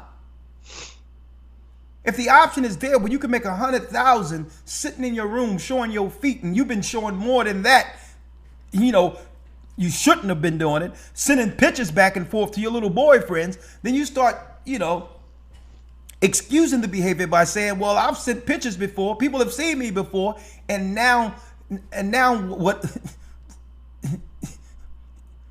It's like any space of your soul that's left is totally extinguished. So now, without a soul, you begin to live in the spirit. You begin to excuse the spirit. You began to do what? Own the spirit. And when that happens, when your soul is snatched, this is what happens. When your soul is snatched, you're walking through airports and all that stuff in restaurants with no clothes on. I can't even show that. Right? When your soul is snatched, you're what? Only in the airport, Spirit Airlines. The half naked. Mother, what this is going on in 2023? Lord, give me strength. I say no drawers. No drawers, y'all. No underwear. What this is? No drawers. I wonder if Spirit gonna let this happen today. And guess who's having a good time with this? New York Post. They walking by like, yeah, advertising the total destruction of a people.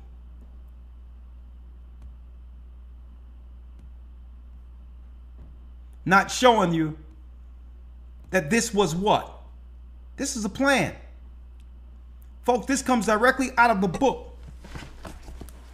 The Encyclopedia of Freemasonry, for those who missed it, where Satan holding a what? A sickle here.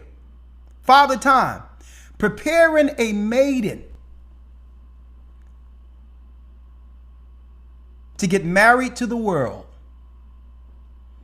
His secret weapon. She's going to start off totally innocent, but by the time he's done with her, she'll embrace her darkness.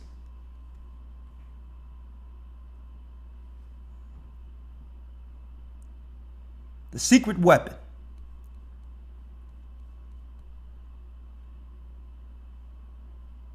Hey, I hate to be so straight and blunt with it, folks, but here's the reality. We can't fluff this up. We have to stop treating it or sticking our head in the sand as if the world that was created to destroy us doesn't exist, that gatekeepers don't exist. This is organized destruction that I'm reading from their own record on how to socially engineer a world into accepting their own death. Mm-hmm.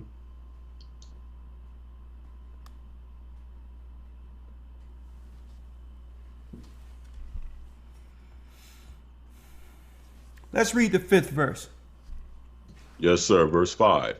Her feet go down to death. Her steps take hold on hell. Her steps take hold on hell. It's to a point now where what? I don't have anything to lose anyway. I grew up, I wasn't protected. I don't know what a family looked like. Anytime someone wanted something from me, it was me what? It was me volunteering my body. That's the only time I felt accepted.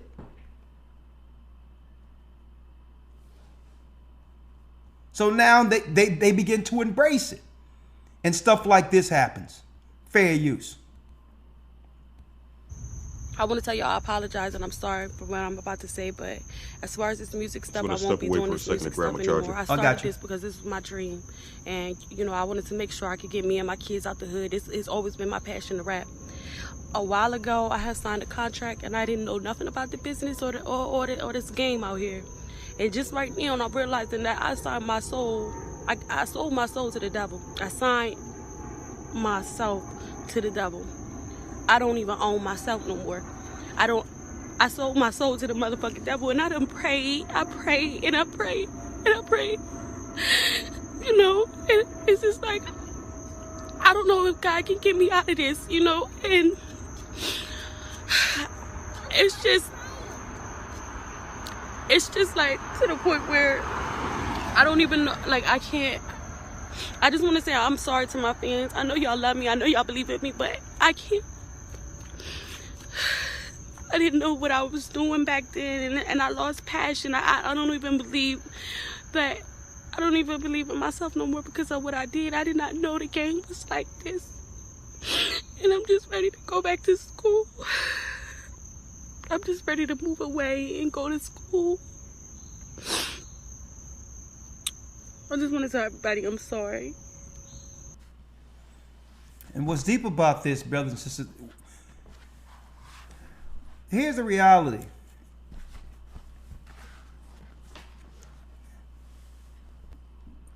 These are God's people. These are the children of Israel. These are the children of God.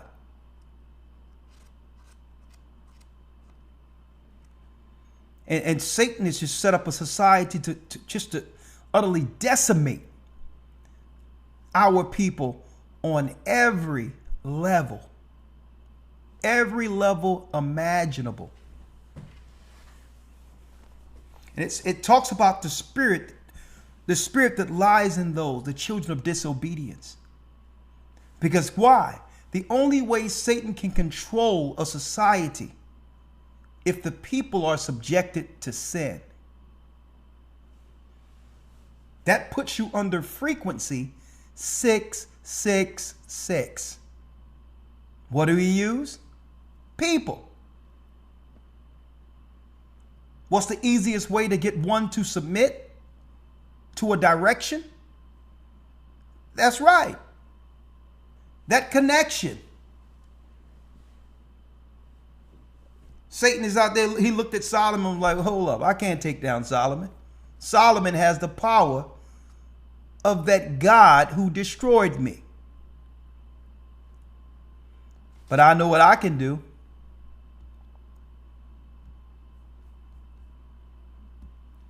I can dress up one of the beautiful women who's under my power. I'll send her in. Folks, let me tell you, folks, that's the beginning of the craft. The beginning of the craft. I can't take man. Man was made to judge me. I'll send her in. Let me prep her up. Make sure she got hair. Make sure she looking nice, even though she's one of my children of disobedience. My secret weapon. Huh? And this is where brothers have to find the power of discipline. To be able to recognize when he's about to send his chick up in there to you. You've been headstrong with a focus. You had a focus to actually achieve something for your life, to have the family you've always desired as a man. And it tell you in his book to let you know, man, they go the devil right there. Look what he got right here. An hourglass. He only got but so much time. So you know what he have to do? He have to prep her up and have a man who oppose him. What? You got it. Submit to the women he sent.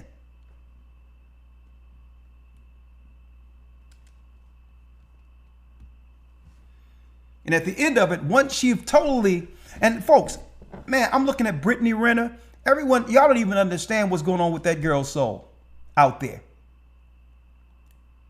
Once you've dealt with man after man after man after man, there's no more of your soul left. The Bible tells you that when two flesh become one, you know what?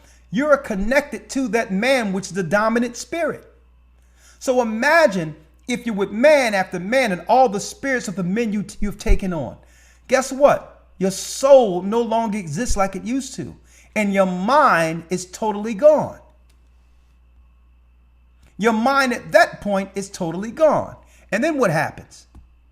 You embrace the darkness 100%. And you know what the darkness say? Go destroy man.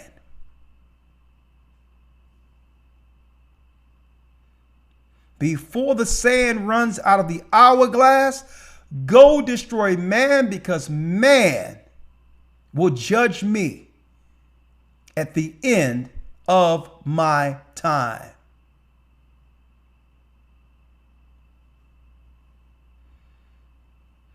So no wonder, folks, at the very end of this, it's woman, woman, woman, woman, woman, right? Trans woman, woman this, woman that, relationships, all these things. Let me tell you, folks, it's no coincidence.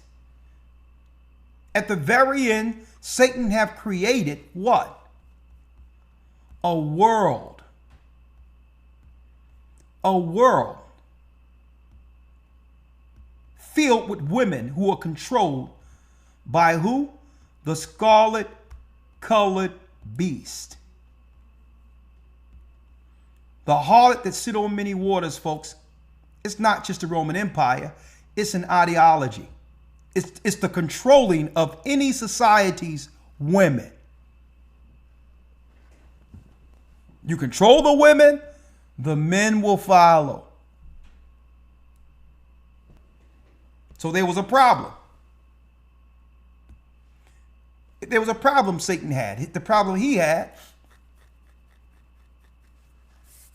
right, is the fact that women had to still show some level of subservience, especially attached to us coming out of chattel slavery and others. Because why? We were the breadwinners, and guess what? We provided to a degree where she respected our position as providers, and that led to submission and obedience and what? Nuclear family. But the government came in and said, nah, if I can take that element away, where if she can make more money or she can have her own place, then she'll never have to submit, and therefore I can weaponize her against the man. Because there's nothing out there that she should submit to if she can provide for herself. That whole ideology was the scarlet colored beast. Was what? The scarlet colored beast. And you know what? It have created an environment of unhappy people on what? On psych meds.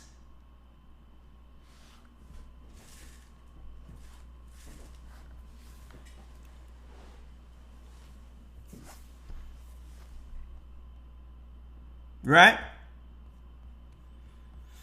Elder Lawyer, you back? Yes, sir. Great. Let's finish this up in Proverbs, and then I'll let you have a say if you would like, and then I'm going to show that ordinance of 666 before I open up the lines. Right? Let's go back to Proverbs 5, verse 5. Yes, sir. Proverbs 5 and 5. Her feet go down to hell, down to death. Her steps take hold on hell. Lest thou shouldest ponder the path of life, her ways are movable, that thou canst not know them. Hear me now, therefore. It says her paths are movable, that thou canst not know them. Mm-hmm. So you have to understand. She understands how to move without being seen. And she's able to morph into whatever a man thinks he desires. That's part of her craft. Read. And guess what? And that's the last place a man believes in his mind. That's the last place that a man can be taken down, in his mind. Why? Because he see her innocence. He see her frailty. He sees he's stronger than her. Right? And automatically, by that thought in of itself, he's outmatched. Why? Because every man see the girl that he wants as wife, he sees her as virgin. He have to condition himself to think that way. Because the last thing a man would like to think about is that someone else was or can be with his woman. So a man have to adjust himself to give her a level of innocence she may not deserve. Not all. But in order for a man to actually succumb to a woman, he must focus more so on her virtue. Mm-hmm. He can't focus on where she's been and all that. Or what? It'll totally turn him away from the desire. And I'm going to be talking about all of this in the academy. On a level, not an accusatory way, but a real way that we can understand our part in this earth as far as what? To be a child of God or a child of disobedience. Hear me now, therefore, O ye children, and depart, read. And depart not from the words of my mouth. Remove thy way far from her. Remove what?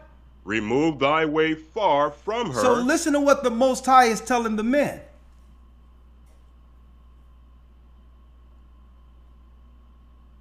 Brothers have to have enough what? Discipline and fortitude to say, you know what? I'm good. I'm good. Because a real woman of the Most High is going to stand out. Okay? You cannot be dealing with the image of women who are lockstep with the women of the world, looking like the women of the world. No individualism, no modesty. So the woman that's for you, she's going to stand out anyway because she's not like the rest.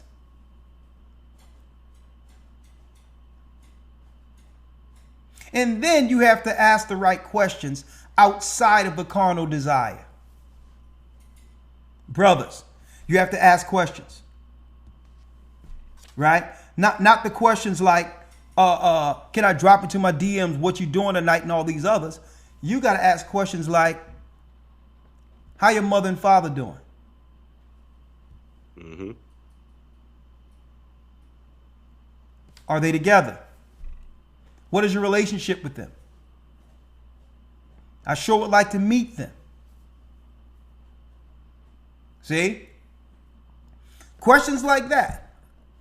Now, even if there's broken homes or whatever the case is, if she's honest, you can work with that.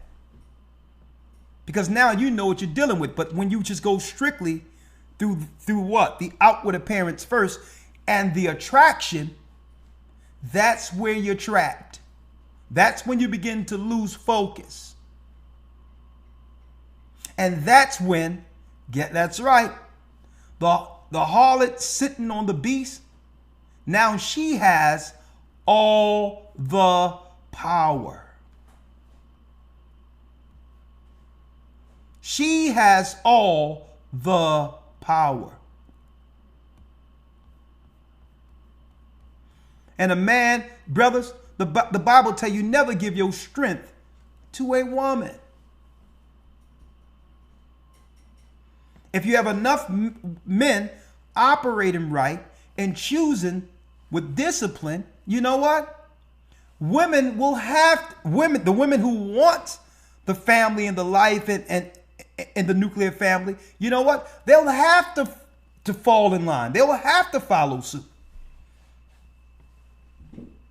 But as long as a woman believe that she can control or have a man do whatever she wants strictly through the flesh, there's no incentive for her to actually switch things up. A matter of fact, I was online the other day, Elder Lawyer. Someone sent this to me. It tripped me out. And a young girl, she had to be, what, 20, 21? Right? And this was a white woman. Right? Mm-hmm. And she's like, well, why should I get married? Okay. The men I'm meeting, they're not making enough money for me to take. We get more money by getting the baby. Our goal is to get the baby because the baby get us the money. The white woman. And she says, listen, if I have a baby by just one baby daddy, I'm only getting a small percentage of his check. Right? But if I have 3, 4, 5, 6 baby daddies, then I'm getting the highest amount from each of them, adding to up to $3,000 a month. I got free housing, and now wherever they work, I get a check for doing nothing. And any money I make on top of that myself, that's just extra cash. I couldn't believe what I was hearing. Because you have women out there, Elder Lawyer, that have already done the math. Mm-hmm. It's just math to them. And this is what happens when there's no soul left. It's just numbers at this point. Okay. It's just numbers at this point. And I said, Lord. And, I said, Lord. The one who's sitting on that scarlet colored beast, man, she ain't holding nothing back anymore. She's out front saying, listen, it's about the numbers. Let's finish this up, Elder Lawyer. Yes, sir. Reading on, it says, the 8th verse. Yep, in verse 8, remove thy way far from her, and come not nigh the door of her house. Come on. lest thou give thine honor unto others, and thy years unto the cruel, lest strangers be filled with thy wealth. Listen, by what? It says, lest strangers be filled with thy wealth. Lest strangers be filled with thy wealth. See? The strange woman. Stranger. Now, she's hitting you up. You can't even go on with your life because even if you linked in with another person, here comes someone else with a bill. Right? Because we all know how the weaponry work.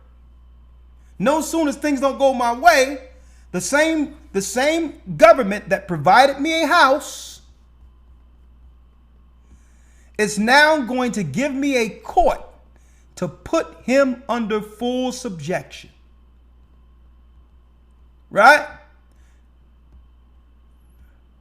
Let me show you. Right here. Justice.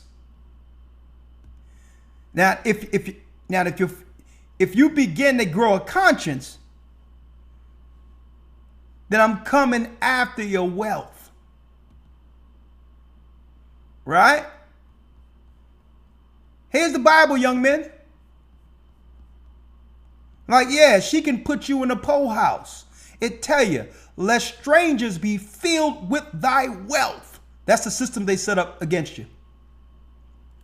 Read. Lest strangers be filled with thy wealth, and thy labors be in the house of a stranger. And thy labors, everything you're working for, be in the house of a stranger. Not building your wealth, not building your legacy, but someone else's. And then what happens to the man? Read. Verse 11. And thou mourn at the last, when thy flesh and thy body are consumed. Read. And say, how have I hated instruction, and my heart despised reproof? Why did I knew I shouldn't have done this. And my heart, and everyone told me what time it was. Even God told me what time it was, but still I didn't listen. Read.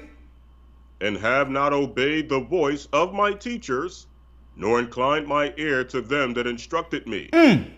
Read. I was almost in all evil in the midst of the congregation and assembly. Drink waters out of thine own cistern, and running waters out of thine own well. Drink out of your own well. Brothers, in particular, don't be dropping into people DMs and all that other stuff. When someone advertises themselves online, they're for the world.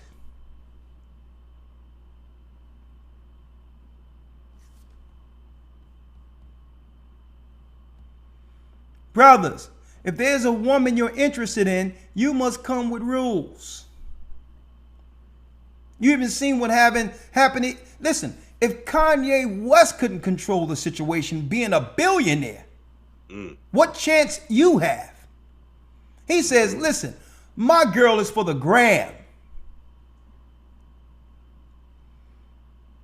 You have to set standards.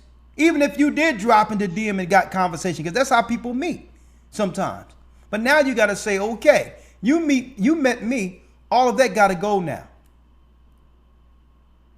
Well, what about you? Well, listen, I can use my computer and all that for business. All right? I don't need the Instagram for all that. I can that's what you can tell her. Unless you are online for business, you cannot advertise yourself out for the world. That's the spirit of the scarlet colored beast who sit on many waters, who's looking to get flued out. That's an ideology where the person that you desire to be the mother for your children is for the world. So men have to set standards. And if she say that if she chooses the internet or gram over you, then you must have the fortitude to say, you know what? This is not the woman the Most High has for me. Because if you're the man, She'll be willing to drop everything, knowing your worth. Okay? Understand that this is how people are getting together today. So all in all, if she's on there, understand that you're not she look halfway decent too. Are you kidding me? You think you're the first person or the last person that will drop her a DM?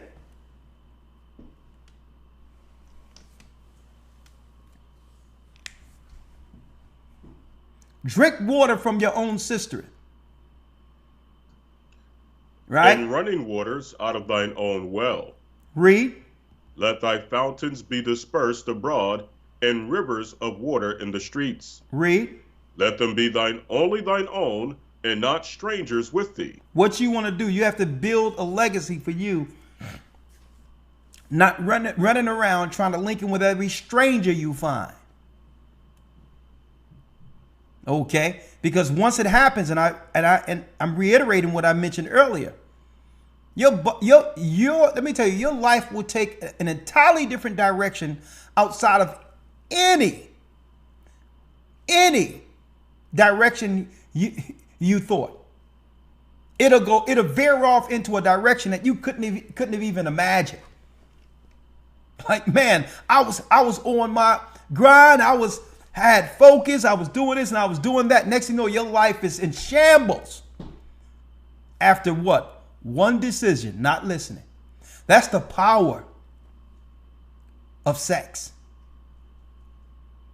Sex. Let me go here again, Elder Lawyer, once more before I go into the calls. 666, the frequency of 666. And what did I show? Hex. Hex is what witches use. Here it is. Let me show you. Here it is. 666. Right? Go over here. What is it? 666. Hex. Hex is when someone casts a spell on you. 666. Sincenti, sexagenta, sex. 666. In Latin. In the Greek is hex or a spell. And in the Latin, Esau's satanic tongue, it's sex. How will I control a society to do my bidding? That's right. Through destroying the moral fibers of a person using sex. Because when sex is used incorrectly, that means outside of marriage, it leads to mental illness. And Satan is the god of the mentally ill. Right? When you go into American Legal, chapter 666, American Legal, and these are the ordinances for the Ohio Code, where chapter 666 breaks down sex-related offenses. This is how demons, that's right, Satan have hold of people through demons by doing inordinate sexual activity to people at a young age.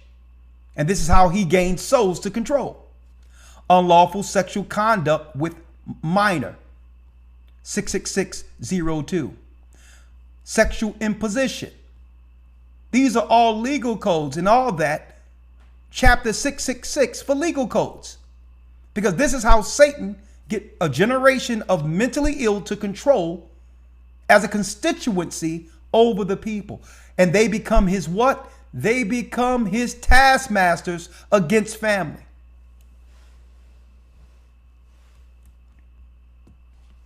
Sex is powerful. So in order for them to bring in the mark of the beast, 666, they must be able to control the people through 666. This is what we hear in this transgenderism and all this other stuff, because these are the people who are being controlled by the overlords. The overlords, that's right, let me put it here. The overlords, and I have it in this book here, the overlords has a symbol.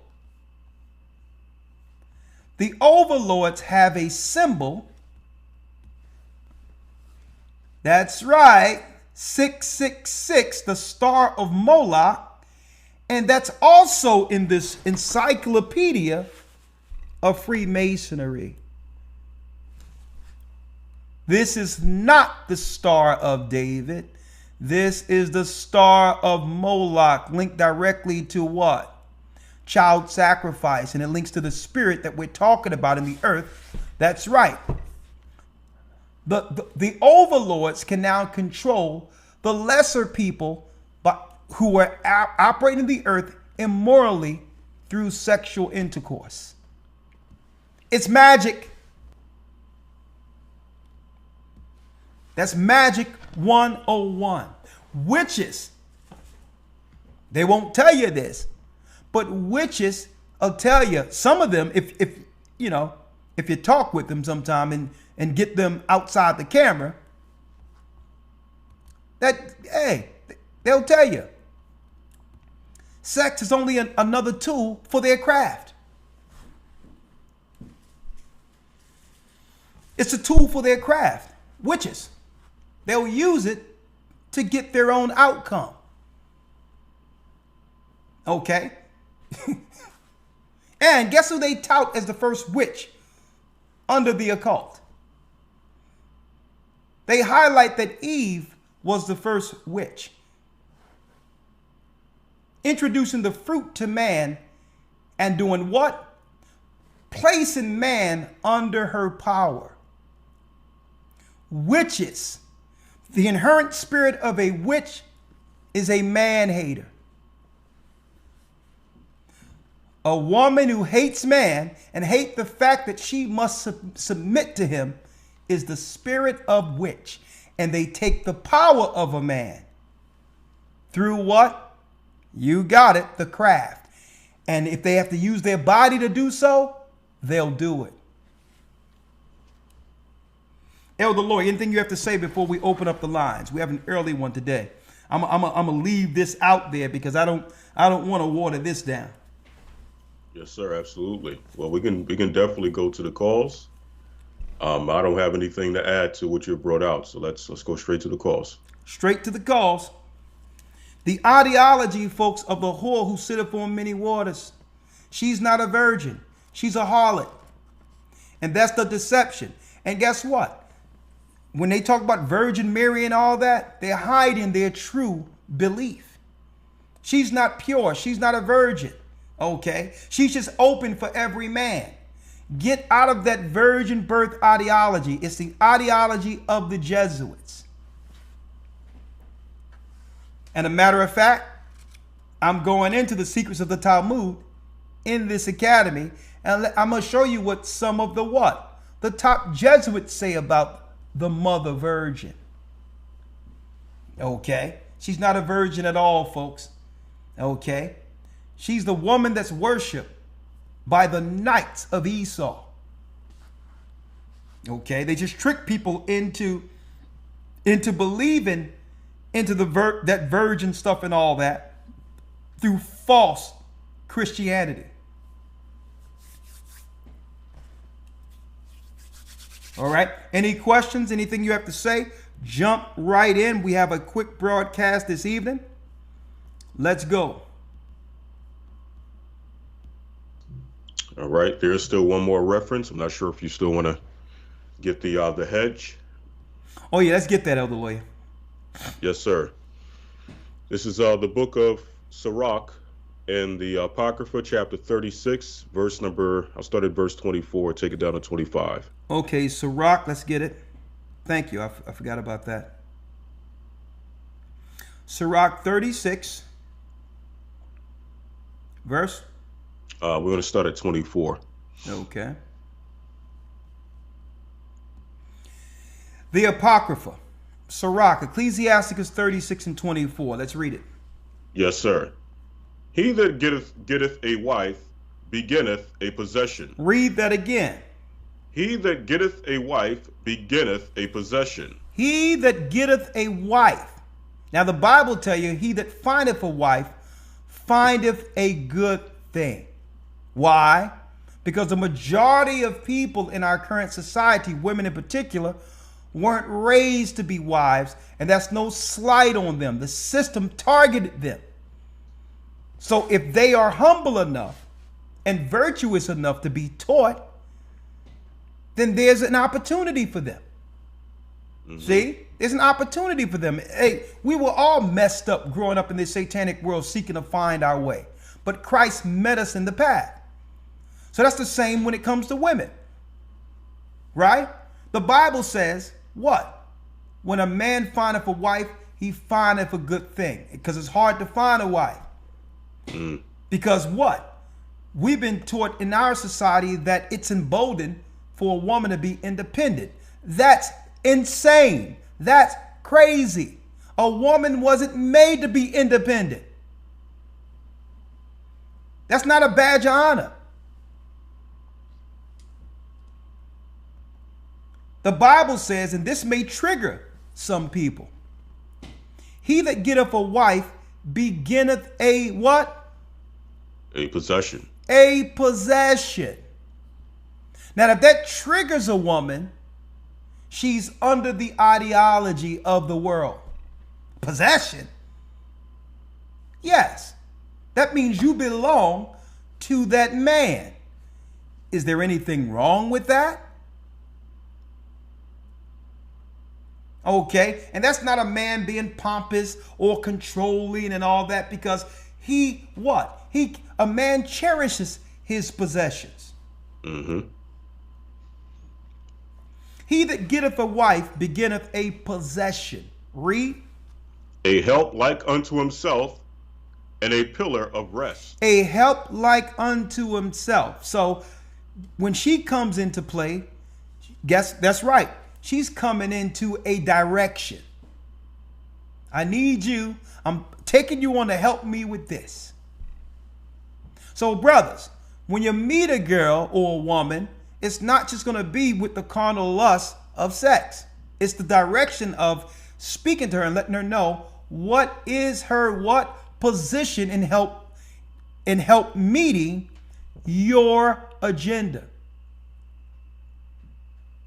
Okay? I'm speaking to you to get you on my program. Okay? This is what you're going to do, and this is how we both going to benefit on the other end of this.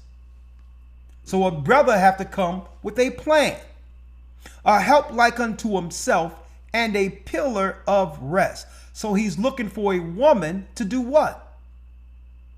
To be a pillar of rest when he come home. If he's going to slay the dragon and destroy everything and make sure he make it his way home with the provisions, he's coming home to rest. He's not coming home for we need a talk. Or what's going on right here. A man is not coming home for that. He's coming home to relax. Now, is that to say that a woman shouldn't have a voice that's, to say something if she's, if she's uncomfortable, or is this saying that she can't voice her opinion if she's wrong? No, it's not saying that. But should that be the first thing he's met with coming in the door? Should that be the first thing he's met with waking up? So many things are discussed, even what? Even disagreements. But it's the timing of them. That's right, a pillar of rest. That means when he come into the house, it's baby, can I take your shoes? How you feeling? Did you eat anything?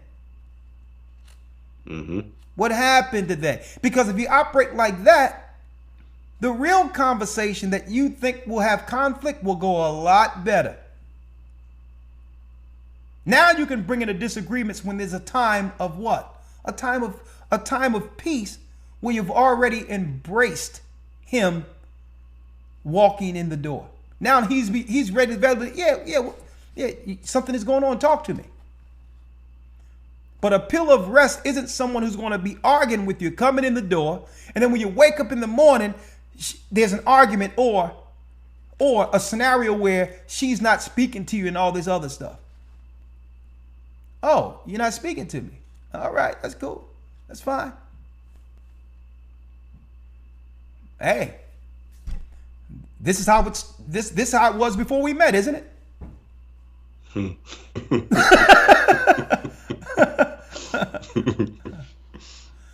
wasn't speaking before we met. It seemed like it's about to go in that same direction.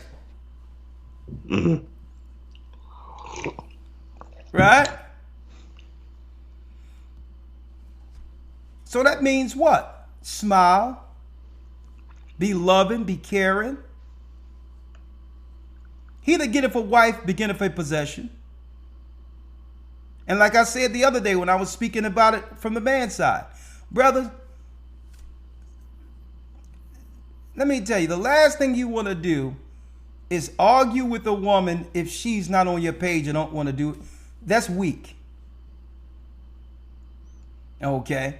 That's straight weak. Oh, she don't follow God. She don't follow me, man. I mean, I'm trying to get in the Bible. Listen, no. Mm-hmm. No. You stand your ground with the Most High, and guess what? If she ain't operating right and you are, the Most High is going to move out of the way in due time anyway. It's just a matter of time. That's when you give your power and strength over to a woman, when now you crying. Why, how can you do this to me? And all that. Nah. Let's get back on this. A help like unto himself in a pillar of rest. Read. 25. Where no hedge is, there the possession is spoiled. Brothers, where no hedge is, there the possession is spoiled. Which means, if you don't have a woman under your full subjection and protection, and she's able to go out and do what she wants with single people and all that, folks, brothers, if you got a woman that's trying to go out with single friends, she's already out of the relationship. Wake up. Girl trips and all that. If she want to go to a girl trip, let me tell you, where no hedge is, there the possession is spoiled. And do not let a woman shame you into keeping a hedge over her. What are you, insecure? No, I'm not insecure at all. I'm totally secure.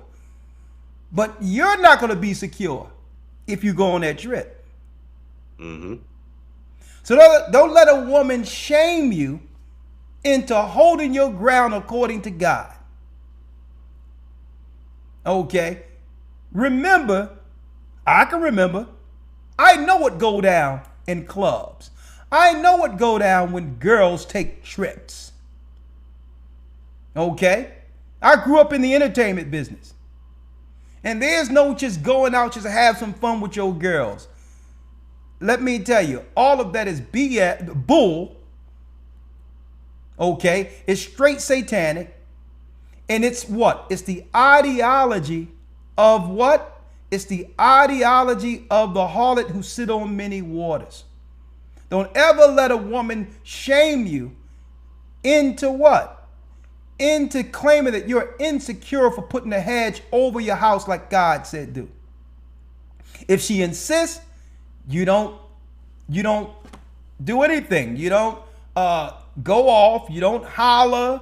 Okay? You don't abuse or try to stop. You ain't going nowhere. Be like, listen, hey, oh, you going? Okay. I see you breaking up with me. But it's okay. It's all right. It's, may the Lord be with you. What you mean? No. I hope you find the Lord out there. Okay. Well, what do you mean? I'm just going out and listen, you gonna break up with me for this? No, I'm not breaking up with you. You're breaking up with me. You're breaking up with me. Okay, you're breaching the contract here. Okay, so no, I'm letting you know when you leave, you're going out with your girlfriends. find the Lord or find the man, because I thought the Lord was over here. I thought we was doing something here. But I know it's in the clubs. And if you got a woman that look halfway decent, somebody else going to think exactly what you think when they see her. Mm-hmm. Right? Another thing. I grew up at a time where, and I'm going to just put it out there, I grew up at a time where my sister would look like she's going outside with her Sunday's best, like she's going to church. My sister, even in high school and all that. And then she have another little bag working that she's really with the real gear on, that she's going to go wherever she's got to go with her girlfriends and all that. Oh, sisters, I know sisters mad at me. I'm spilling all the beans tonight. All right. So I've seen my sister, like my father, like, you ain't going nowhere, da da da da. And she looked like she's about to go to choir practice. Okay. Oh no, just going out, long dress or whatever the case is, looking, and next thing you know, around the corner, she got a whole nother bag working. A bag this small.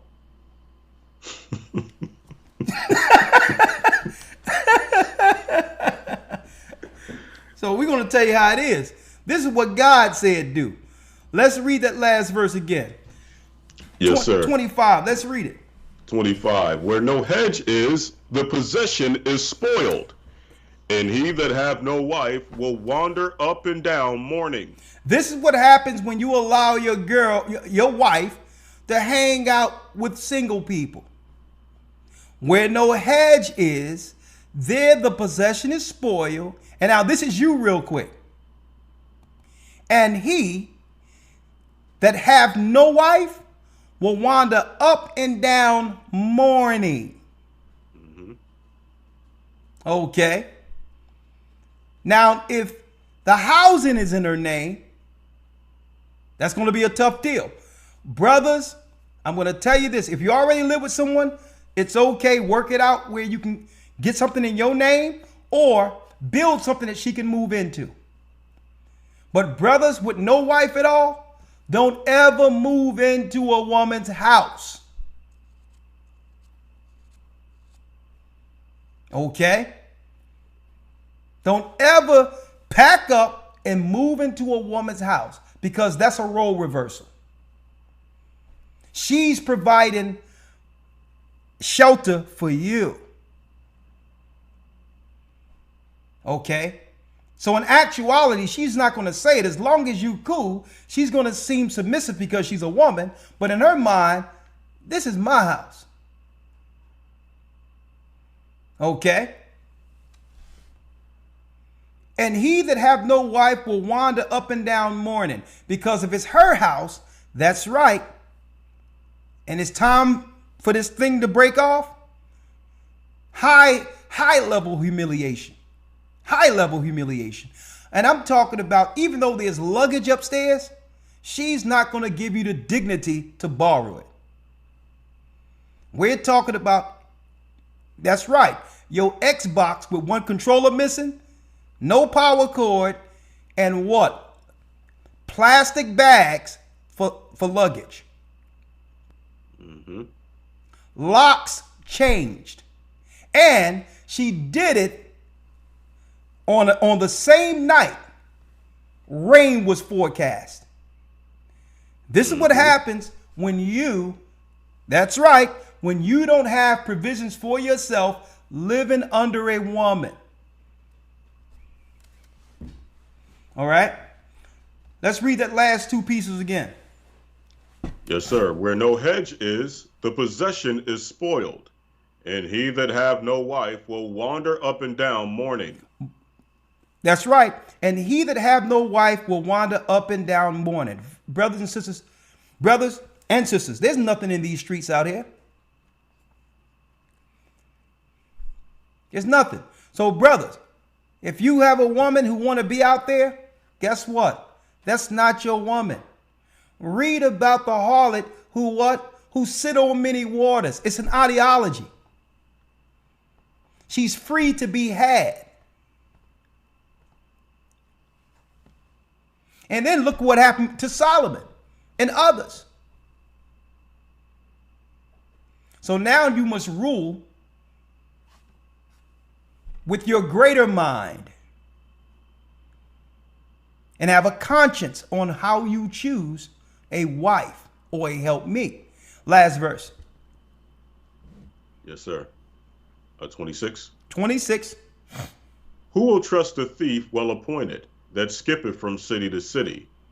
So who will believe a man that have no house? Oh, Lord, let me blow that up.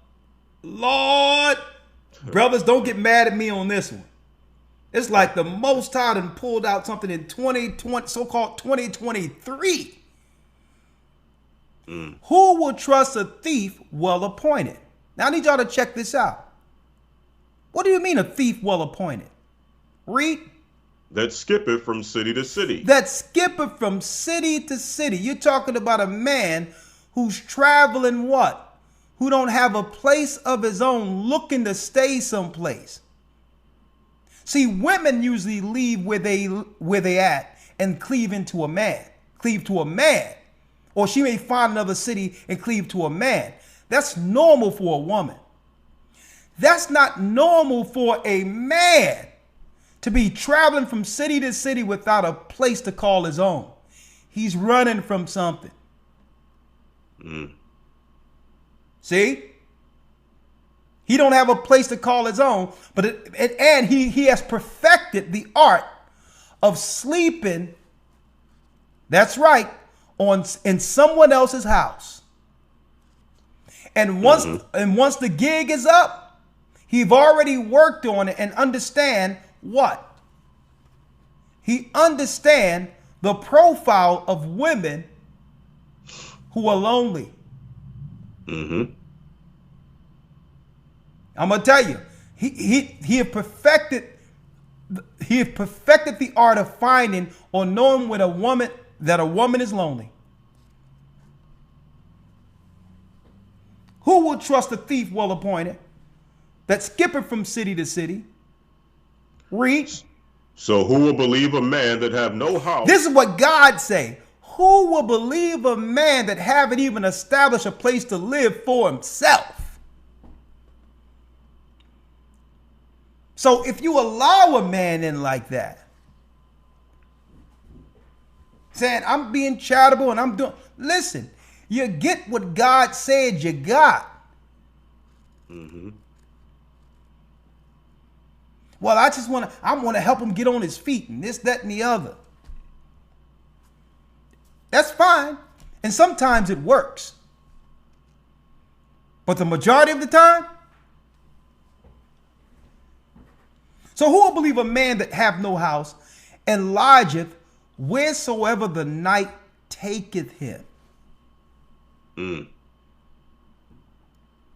that's a tough deal in the society where they've given the woman the power without work at all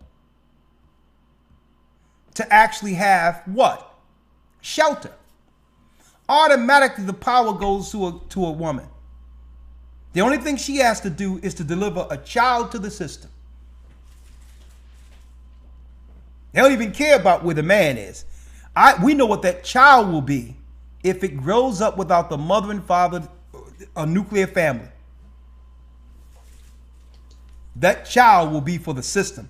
It will be controlled under what? You got it, the lords of darkness. They have the whole construct in place to squeeze everything they can out of a slave. With that, Elder Lawyer, thank you for that. Yes, sir. Let's open up the lines real quick. 515-605-9327. We will not be on late at all. I have a few things to work out. I got to also prepare. I got to do some reading. And I got to prepare for what we're going to be dealing with this coming Sunday. I got a lot of research. So let's jump right in. 1 second. 515-605-9327. If you have any questions, I'll be more than happy to answer those. If you have a comment on anything we've talked about, the floor is yours. Okay?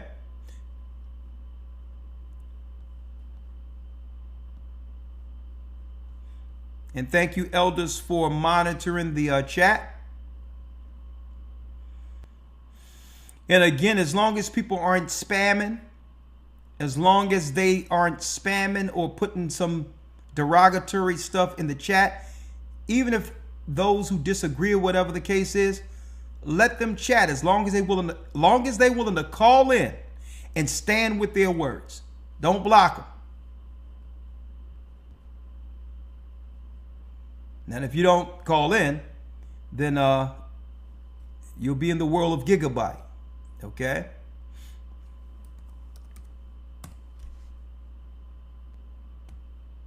Again, the Hebrew and Bible Academy, tracing the serpent seed this week. The whole focus is what? Spiritual growth throughout the whole academy. And I'm going to be dropping. That's right. We're going into the angels who taught mankind wickedness on earth. And we're going to break down how that transcends into our society today, this coming Sunday.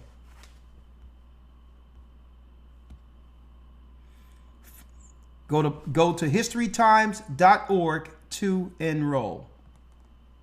Blog Talk Radio. Welcome to Blog Talk Radio. Please hold and you will be able to listen to the show.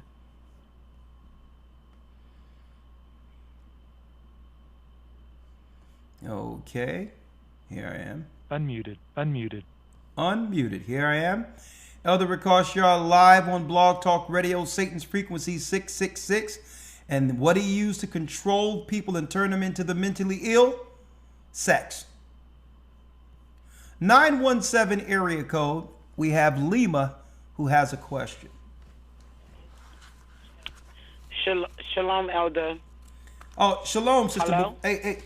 And you know what, Dovetail? You know what highlights? Hold on, Lima. Let me ask Elder Lawyer this. Elder Lawyer. Yes, sir. Have you seen that special from Kirk Franklin did? I heard about it, but I didn't see it. Man, I'm gonna tell you, brother, it makes so much sense. It's a shame that the world didn't know this story long before now. But it makes so much sense, and it also highlights, an ugly, dark spot in our community that have been hidden for so long. But I digress. You need to see it. Y'all check it out. I mean, even when the results was 99.995, she still denied it. And it was probably pride, trying to hide past shame, but no one can truly heal until they just admit it. Yes, Lima. How are you doing, Lima? Shalom, Elder. How are you? Shalom, Elder Lawyer. I was just calling. I am a member with GOCC New York. I was there with Gabar and everyone. I just recently lost my husband, and I'm going through a hard time. And I just needed, if y'all could just give me, I don't know. It's really, really hard. My boys was baptized with your guys, Rashid and Laquan, they GOCC New York. I recently lost my husband, and I'm going through such a hard time, and it's just really hard on me right now. So I was really eager to speak to you guys to see if y'all could give me like some kind of advice or... I read my scriptures, I keep praying, but I'm in so much pain. Well, I understand that, sister, and you have our deepest condolences, all right? What I'll do is, Yes. you in New York, I have your number. We're going to make sure a call is given to you to see what we can help assist in all of this, and you understand, and you have our prayers, but, we're going to, outside the broadcast, we'll give you a call and see what we can do to help you, okay? Okay, and me and my husband been in the Hebrew Bible Academy ever since 2014. We got all of our certificates from the Hebrew Bible Academy. I got them hanging up.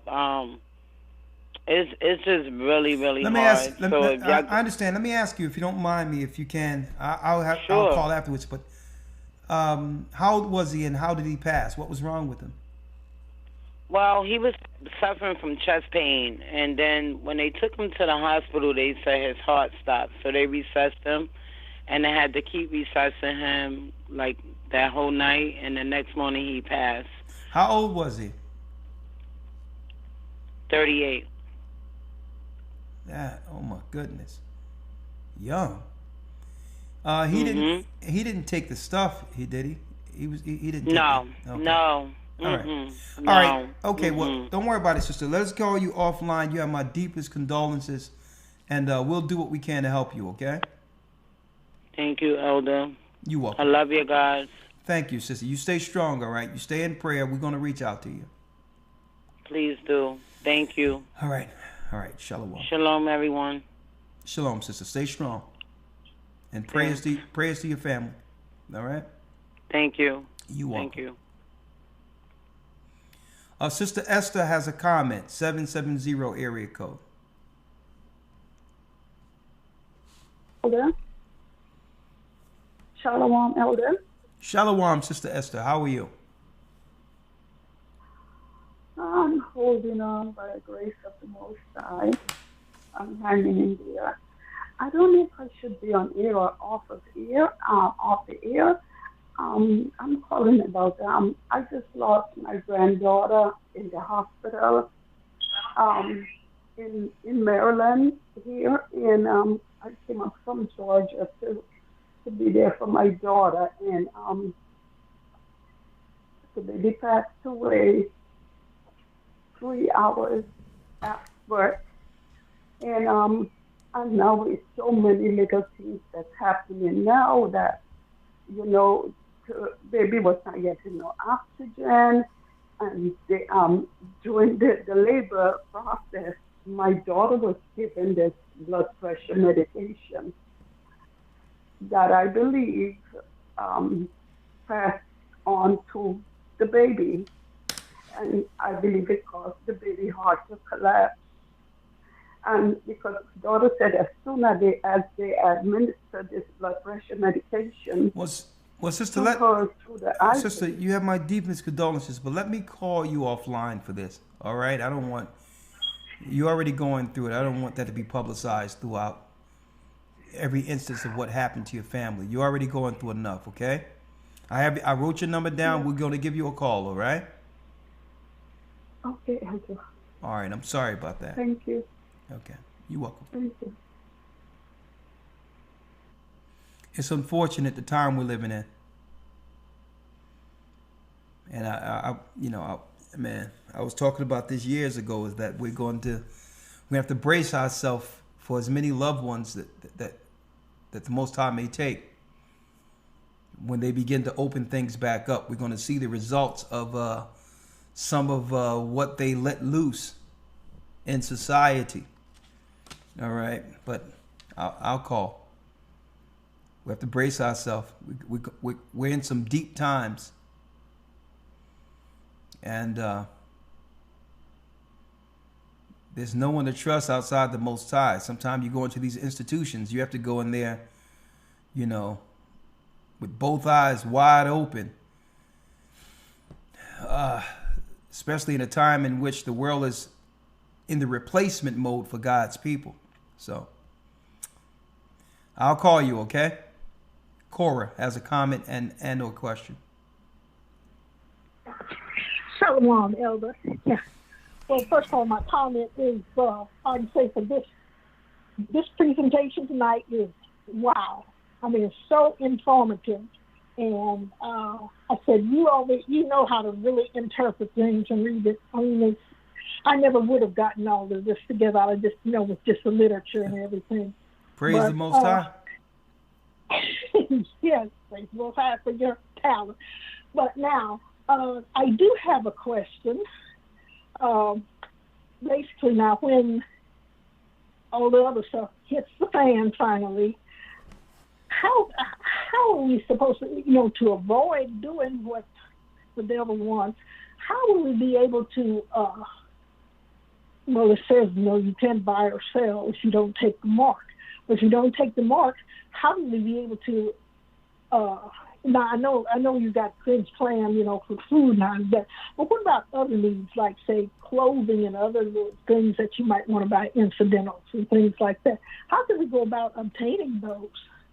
Do you have a plan in place for that? The Bible tells us that when you go into Matthew, right, the 6th chapter, it breaks down that the Most High feed the birds every day and clothe them who don't toil or spin.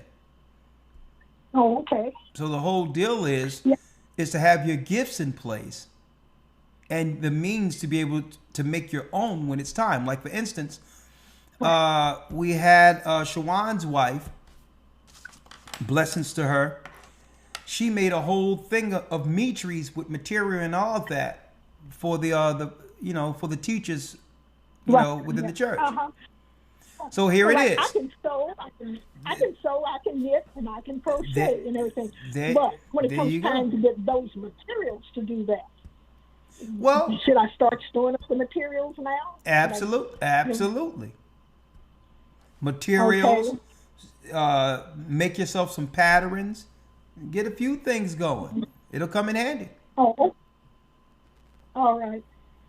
All right. And one other question. I had been looking into buying land for sheep. Now, if I were to buy some land and get some sheep, and start raising sheep, could I have the church members, come in and help me with that, and we can all share it together, I need some shepherds to, herd the sheep for me, to run the sheep farm for me. Okay, well, make sure you speak to the township or whichever area you're going to get to make sure it's coded for that. And if you if you get some animals, we'll find some people to help you. Oh, okay. Well, where I am right now, I'm in New York, so it wouldn't hardly be in New York, but I have been looking at property like out in Wyoming. Do you have any churches out in areas like Wyoming and through there? Well, like I said, you get it. No matter where it is, we have the people. Then you're all connected. Okay. All right. And one other question. Oh, this is the last one because I got to get through these calls now. Okay. You have any plans to open up any churches in any of the African countries besides one where you have in the one you've already opened in Nigeria? I think it was Nigeria. You have one. We have one church. We have one church in Zimbabwe, and we have another in Ghana. And Ghana, yeah. That's where it was. I was just looking. And it says open anymore? Absolutely. I've noticed that. Oh, okay. Because the property is rather cheap in Africa, so I was looking to kind of move over that way. Okay. Well, have a good evening, Elder. All right. You're welcome. All right. Bless you. Okay. Shalom. Shalom. I'll tell you, though, I would beware of trying to move to Africa by yourself because it's going to be a culture shock and nothing like you ever thought you would have to deal with. Mm-hmm. It all sounds good from a financial standpoint, but believe me, the means to be able to make the finances you make here will be zilch. Mm-hmm. And on top of that, going into an African country with no help, you would walk off the plane as a mark. Okay, you will be a mark. Well, I had been watching this on YouTube. This one, I subscribe to them, the Unapologetic Nomads, and their travels around the different countries in Africa. Sister, listen, it's all.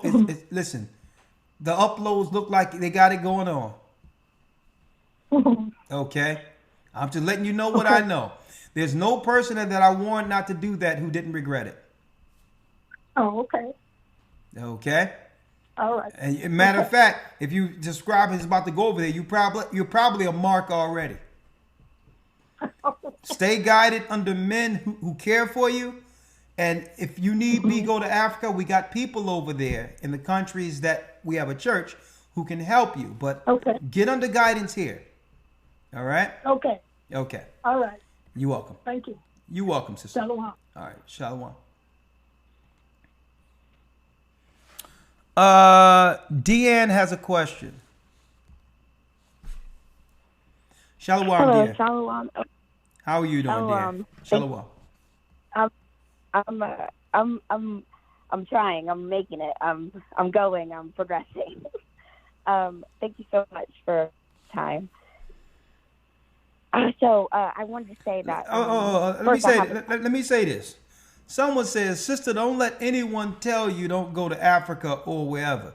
Listen, I mean, don't block the person. Listen, you have a right to comment, but I need you to reach out to the sister and make sure you pay and look out for her when she go.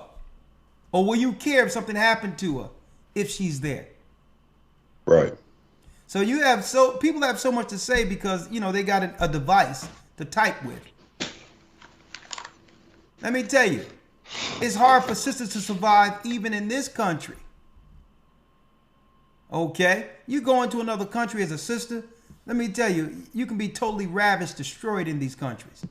And obviously, that's coming from a person who probably haven't been anywhere. Mm-hmm. Right. Okay? So, instead of writing, sister, don't let nobody tell you what to do, because that elders are supposed to lead and direct people. If they she asked me a question, and I have to give her an honest answer in protecting her, knowing what's on the outside of America. She didn't ask you the question. And there's a reason why. Because you wouldn't be responsible if anything happened to her. You wouldn't feel anything about it anyway. Okay? Now, the proper thing that you should have did, Archer, whoever your name is, you should have said, I'm willing to make sure you're okay. Link with me, and I can make sure you're okay. And take care of and guide the sister if you have the power to do so. Okay? And that's why you only got a device and a comment. And that's why you're commenting on this page. Mm-hmm. Okay? And no one is coming to you for advice because you don't understand responsibility comes with what you say on a platform. And I'm not going to allow a sister to do something without the insight of what happens in these countries. Okay? I'm sorry, sister. Go on. And you can let this person chat. They can troll if they would like. Yes, Dawn, you have a question? Deanne? I'm sorry, Deanne. Yes, sir. Yes, sir. So, as a woman who, I have a comment and a question, sir.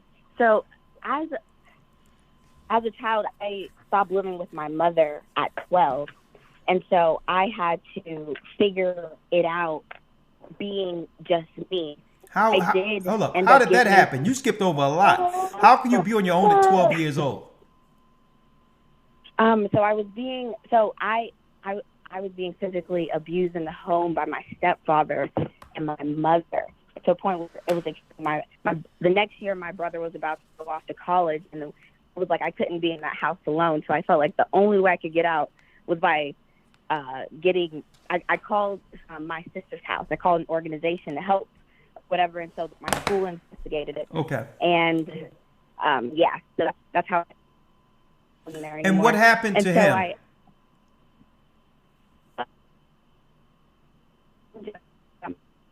That timing, a day.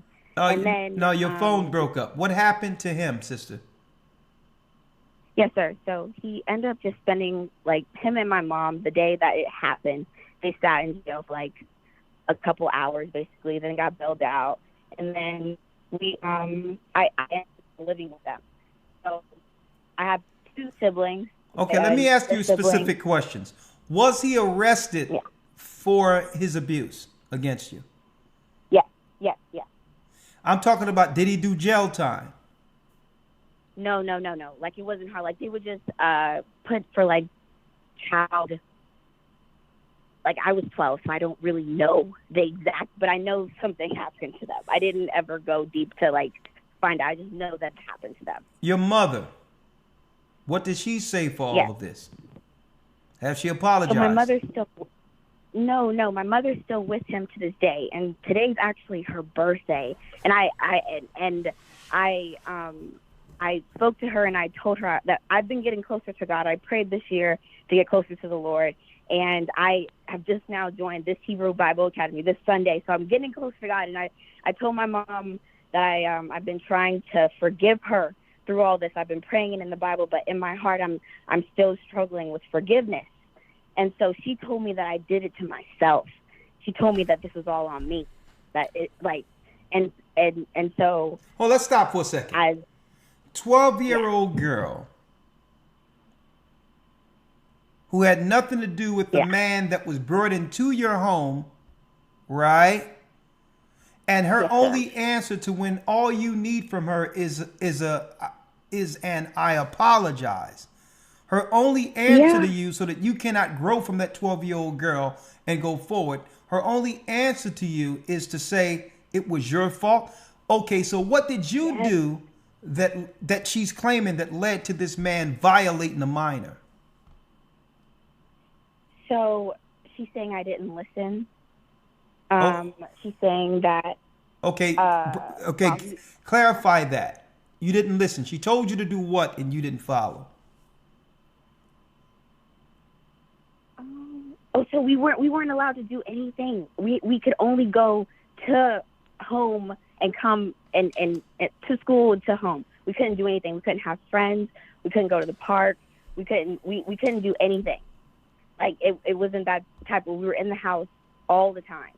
So I guess the fact of me wanting to just be out a little bit, like my brother, I have my stepfather. My mother has. I'm gonna let you go on, because it doesn't matter from her point whether or not you followed what she said. For her to have a guy who would violate a child in her home. Yes, sir. And you know what? And we are supposed to forgive, right? But all in all, I mean, she could at least say she's sorry. Does she take any? Does she take any responsibility for this? And the only reason that this angers me, sister, to some degree, sister, and I'm gonna tell you why it angers me. This is the type of activity that's continually protected in our community. Mm-hmm. And she should be in jail for allowing that, and he should be in jail. We're the only community, and it goes back to what I was talking about earlier, sister.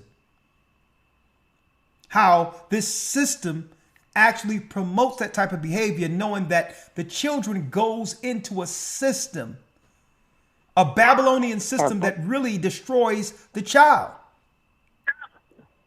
Yeah, I went into that spiral you were talking about, this uncontrolled, that you don't even know how you got there. I was like, that was the perfect word for it. I was like, how did this even happen? How did I let this happen? And so you said about the water goddess, and so the water, that serpent, and I was thinking that it was Jezebel, because I spiraled out of control and controlled. I ended up in witchcraft, and I was summoning Jezebel, thinking she was my friend. That's how much I was beguiled. I was tricked.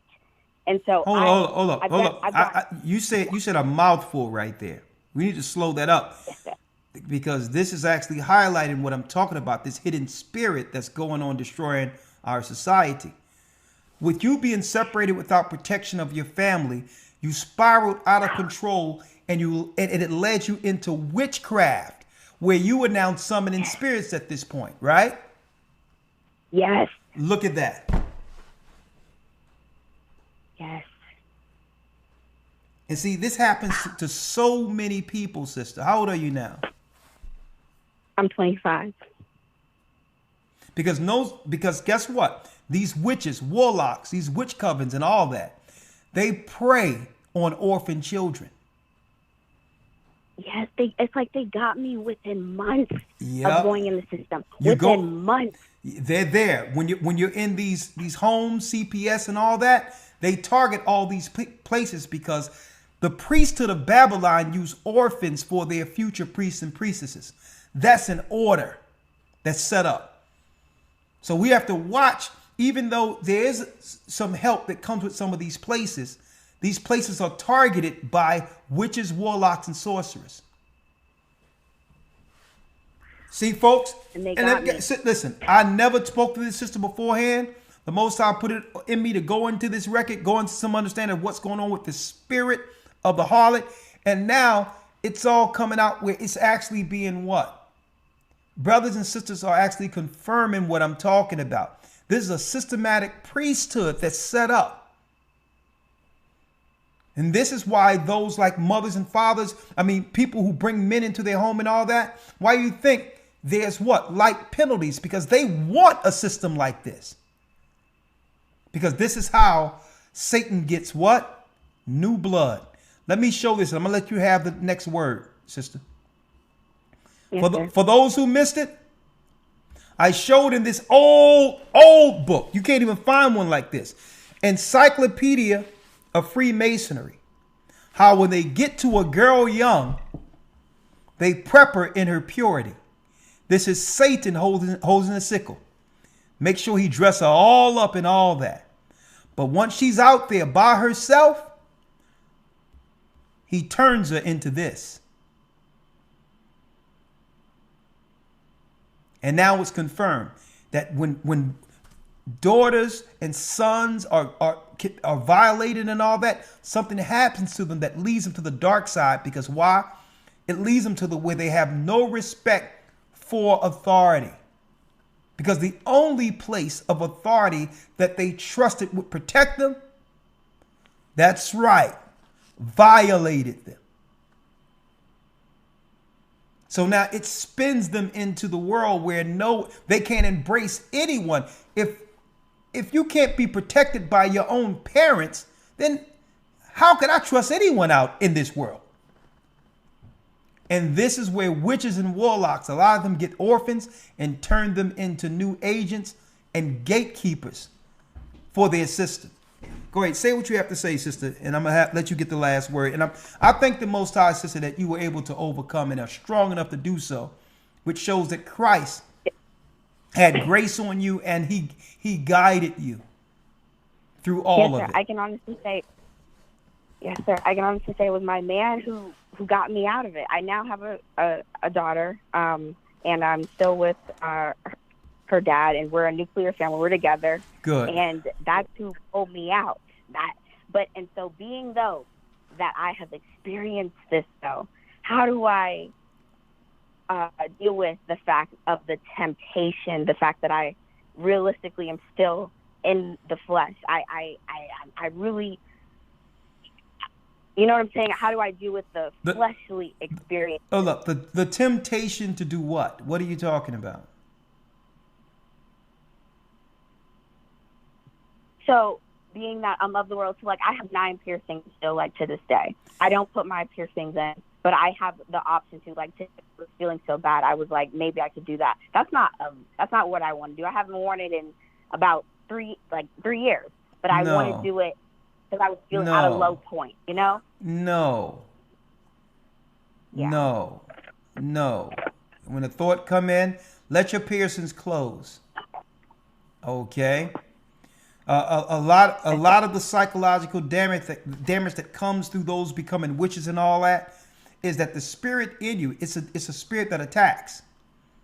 And it leads to self-harm, self-mutilation. That's a demon. Yeah. Okay. Now, let the piercings close, sister. Walk away. Yes, sir. All right? All right. All right, bless you. Thank you so much. Thank you for calling. Thank you for being so open.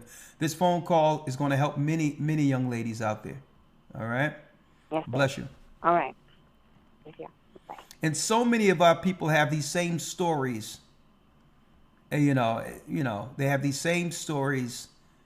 They keep these stories to themselves. They are ashamed. And they shouldn't be ashamed. It's not her fault that she had to go through this. Mother bringing some satanic perv up into the home. I'm sorry. Oh, Lord. Man, we living in a different time. Let me tell you, when I was growing up, everything but the furniture would have been on that. You know, I'm done with that. 470 area code. I mean, a 12-year-old girl. It's like, give her an opportunity to grow up and, you know, and grow up naturally and choose her own path. Boy, I'm so glad she made it through. Praise the Most High. Kayem has a comment. Shalom, Elder. Shalom, sir. All praise the Most High. AHAYAH Shimon Shaiba Wakadash, Elder. Yes, sir. What you brought out last week, far as with Oprah Winfrey. Yeah. If you could do the body of favor and Google Oprah magazine mystery. And what is going to be pulled up is everything you just was talking about, the scarlet. Oprah is in red, and she has purple over her eyes. And Oprah magazine, what? Oprah magazine mystery. And when it comes up, you should see Oprah in red with a red veil over her head. Oh my goodness. Yes, sir. You brought it. You brought it all together, and that's the Holy Spirit. Elder, I thank you so much. Oh man, like without all praise to the Most High, AHAYAH, and in Yeshua's name, that this church is nothing but the truth, and we thank you for keep on doing what you're doing, Elder. Right. Every woman needs a little mystery and a lot of color. Mystery Babylon, the woman in scarlet color. Yes, sir. This is a shame. I mean, they've been putting it right in our face the whole time. This is their true weaponry. The witch. Thank you, my brother.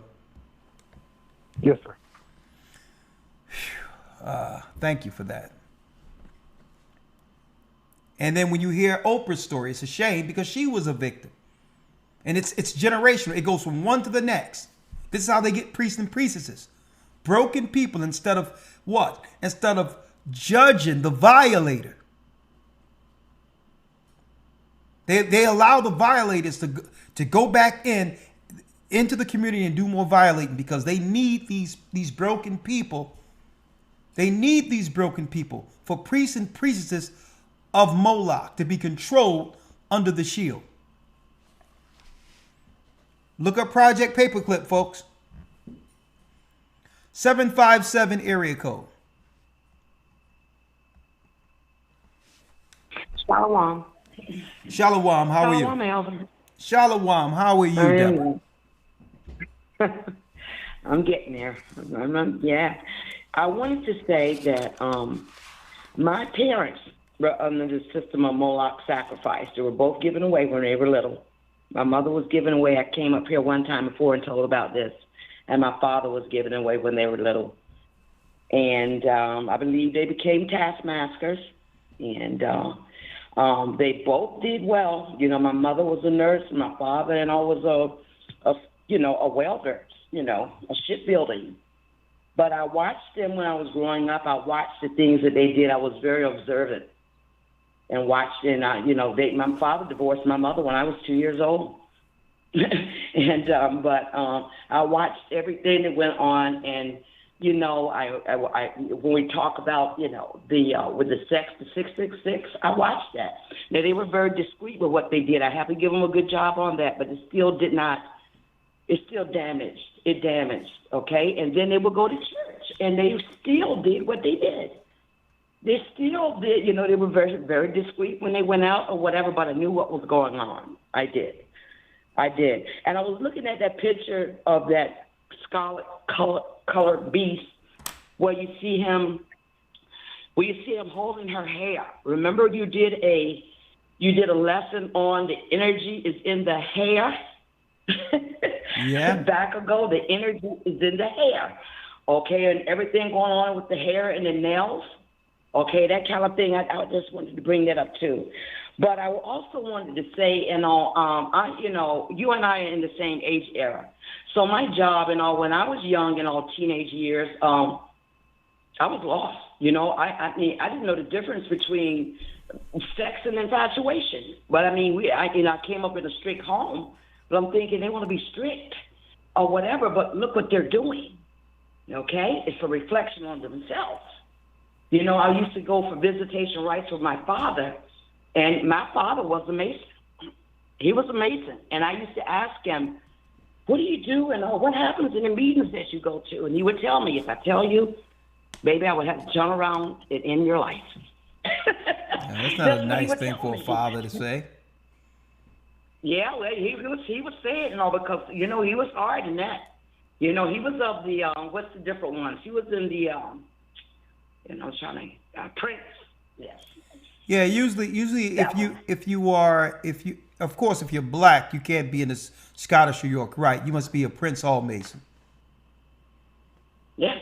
So when my father passed, when he passed he had hid his rings. I found his rings hid in a bag, and his gloves hid, way back behind a door, or whatever. When I went, when we finally went to where my father lived, and he had markings all through, and they're still there.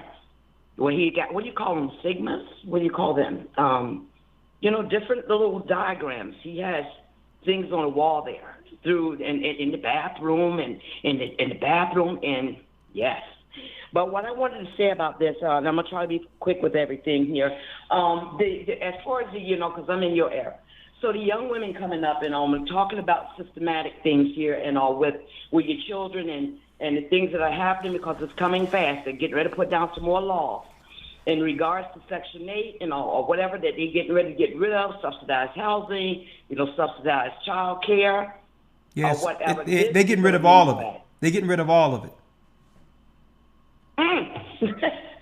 This right here, and it was bad enough, through the pandemic and stuff, where you thought that they were going to give you, some people said, well, we don't have to pay the money back. Then they came right back and asked for this money back. And if you didn't have the money to pay them back with the past rent or whatever, out you go. Evictions came. Yeah, it's coming. So I saw a lot of that go down. I saw a lot of that go down. And, and I've never had it, but, once in my life, Section 8. But I'm going to say this to the young women out there. Your children, and I understand or whatever, the principles of the Bible are so important, because God is the God of order.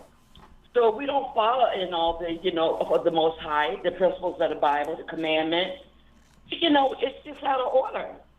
There's no proper order to the Almighty. So these things are going to happen. So then, you're raising the children, the father's not there, you're single. Then, it used to be, when I was under Section 8, it was actually security guards that walked all night long or whatever to check to see if there were cars parked outside of the ones that were supposed to be parked in the area or whatever, because they're looking for men to come in late at night. And if you came in late at night and stuff and all, they're out there ready to question you, ready to take you down, because you're not supposed to be out here. Yeah, it's different now. It's different. It's different. It's different now. So, but when you look at everything and all, it's just like you say, it's an entrapment. You end up in Big Daddy Kane's hands and Big Daddy Chain's hands all at one time. So I was right before I got on. I'm gonna get ready to go. Oh, sister, I gotta go to the next call. I'm sorry. It's all right. If you can turn. All right, Shalom. All right, Shalom. Thank you. All right. All right. Great points. Tyron has a question. Yeah, Shalom, Elder. Shalom, sir. How are you? Yes. Yes, I have a question about Exodus 19. Let me pull it up. The first verse says mentions it's the third month, and according to our calendar, it's 3 days before first fruits. But if you jump down to the 10th verse, brother, I don't even got the Bible up yet. Oh, okay. I don't even I'm got the sorry. context. Work with me. Exodus 19 what? Okay. 19:1 mentions it's the third month, and according to our church in calendar, the third month, when the children of Israel were gone forth out of the land of Egypt, the same day came they into the wilderness of Sinai. right? But if you jump down to the 10th verse, the Lord is telling Moses to sanctify the people, and 2 days from then is the last day of first fruits. I'm trying to understand. Should we still be practicing that? Be practicing what? First fruits? No, the sanctification in verse 10. No, because the sanctification comes. No, the sanctification came when Christ was baptized. That was the cleansing of the people. Now that's the new way. That's why you say you must be baptized. All right. So the sanctification and cleansings and the sacrifices were fulfilled in Christ. When we're baptized, we're fulfilling that. Okay. Okay. So that goes that goes for Passover. I mean, not Passover, but unleavened bread as well. Yeah, all the washings are done under the baptism now. That's why it says he became our high priest after the order of Melchizedek. So now all of those ceremonies is in Christ. The washings is the baptism. Okay, so there's no need in doing it repetitiously anymore.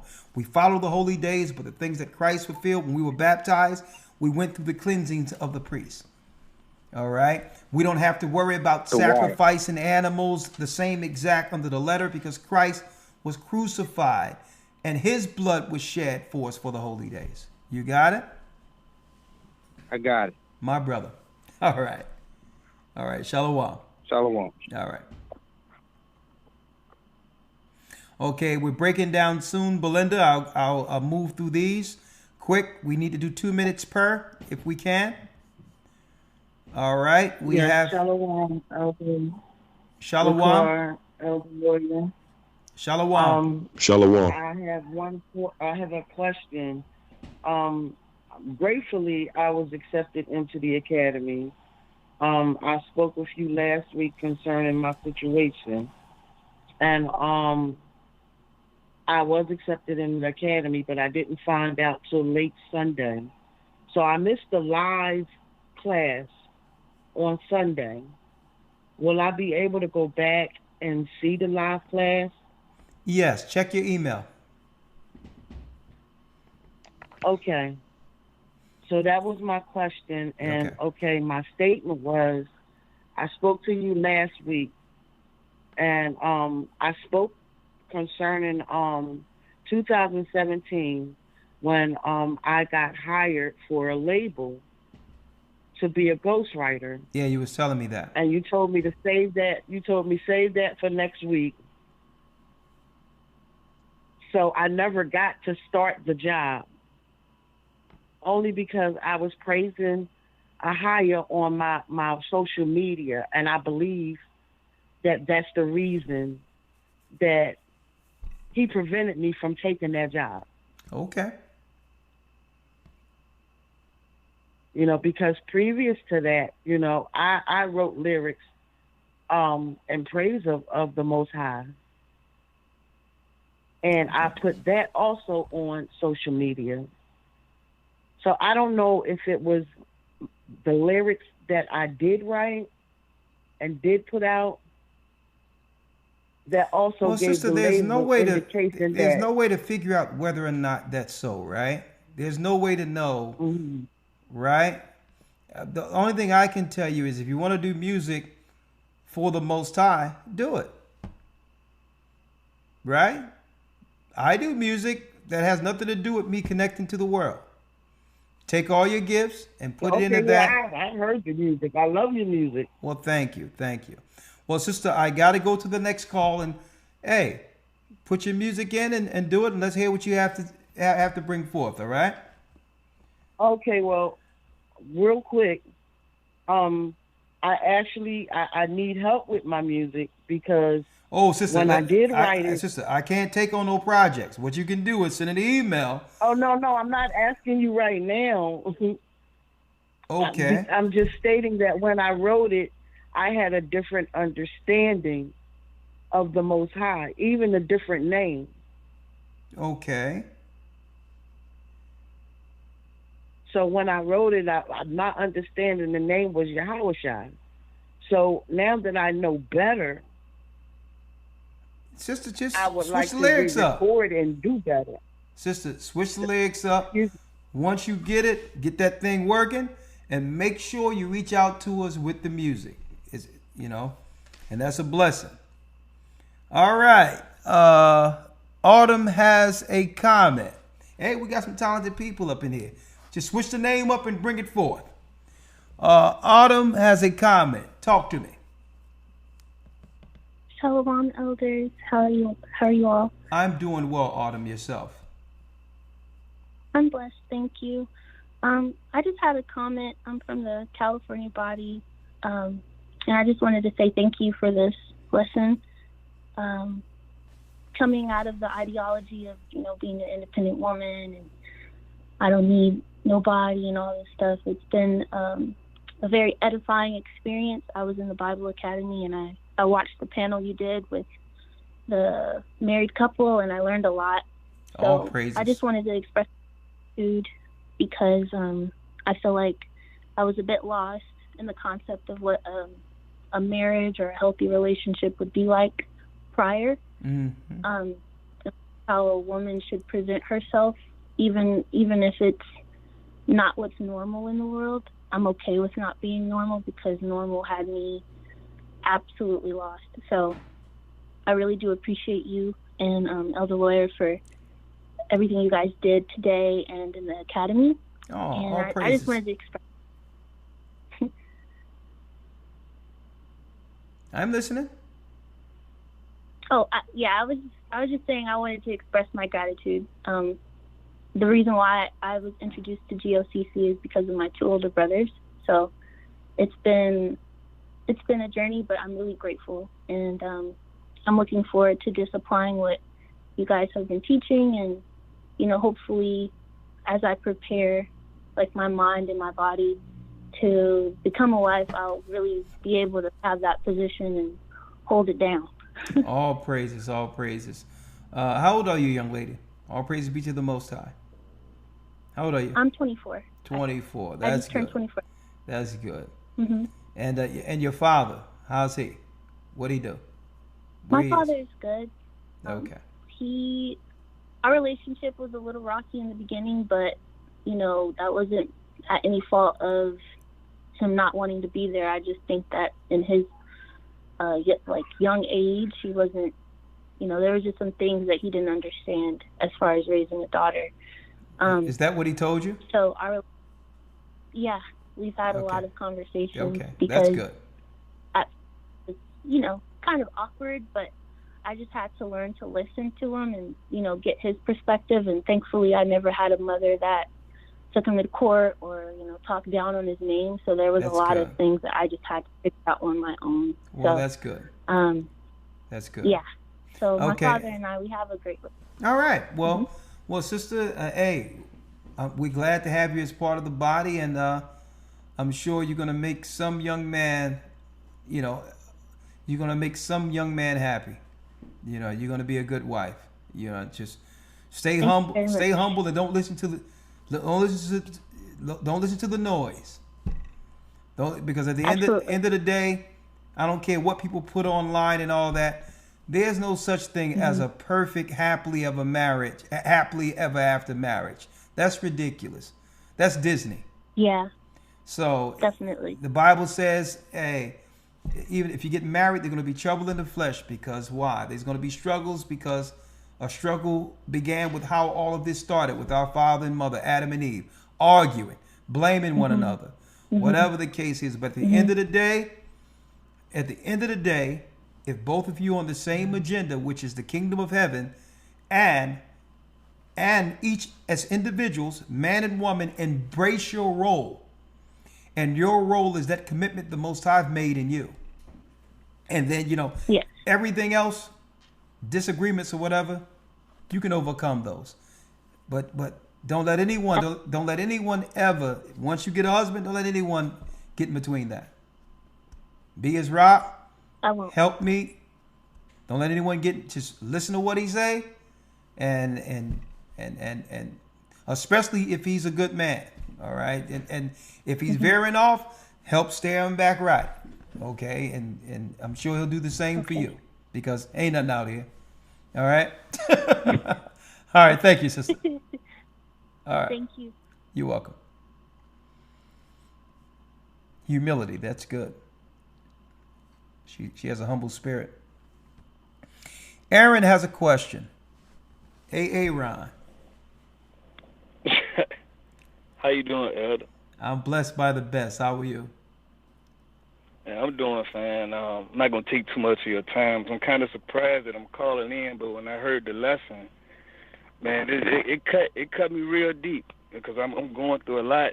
What you was talking about today. Like what? And basically, my question, as far as my wife. What you going through? Well, man, we've been together for like 9 years, and we was both in the world. And I believe I've been in the truth for like almost 3 years now. Okay. Yeah. So I kind of I'm trying to get in specific. What in the lesson really highlighted or pointed to what you're dealing with? In specific, what's that? Okay, I'm gonna be specific. She still likes the world, And I've been there too. I was in the world and like the world. Things that I was That's doing, general. Give me some details. Okay, like partying, like partying, the way she dressed. She like the way she dressed, the partying, going to the clubs and things like that of that nature. Oh, okay. Do you go to the club with her? Nah. I'm kind of done with that lifestyle. Okay, so what do you think she's doing at the club? Honestly, I know that.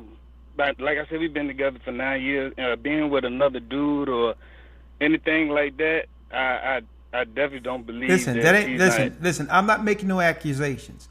I'm asking you, what do you think she's doing at the club? Oh, she liked to listen to music and dance. Oh, okay. When we was together, we was in the club dancing with each other. Okay, I got you. I got you. So let me ask you this: do you think that she go to the club and refrain from dancing with other men? Nah, she don't do that. Oh, she just listen to music. She might dance with her, dance by herself. She don't dance with no other guys. I know that for a fact. Okay, you know that. When the last time you went to the club with her? It wasn't no club. It was more like a lounge. No, I'm talking about the club she goes to. Nah, it's been a long time since I've been to the club with her. What time she come home from the club? Usually after the club end, or she might grab something to eat, then she come on home. What time? I mean, clubs that are like at 2, so I might be like 3:30. Okay, so your wife, I take it, your mother of your children? Yeah. Goes out to a club,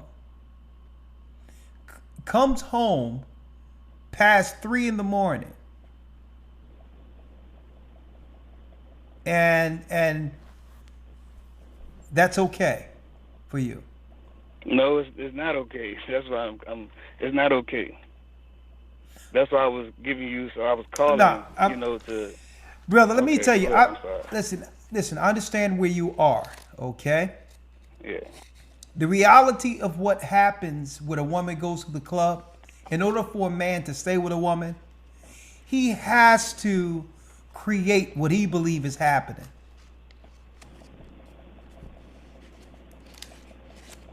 Let me read this again for you. All right. All right.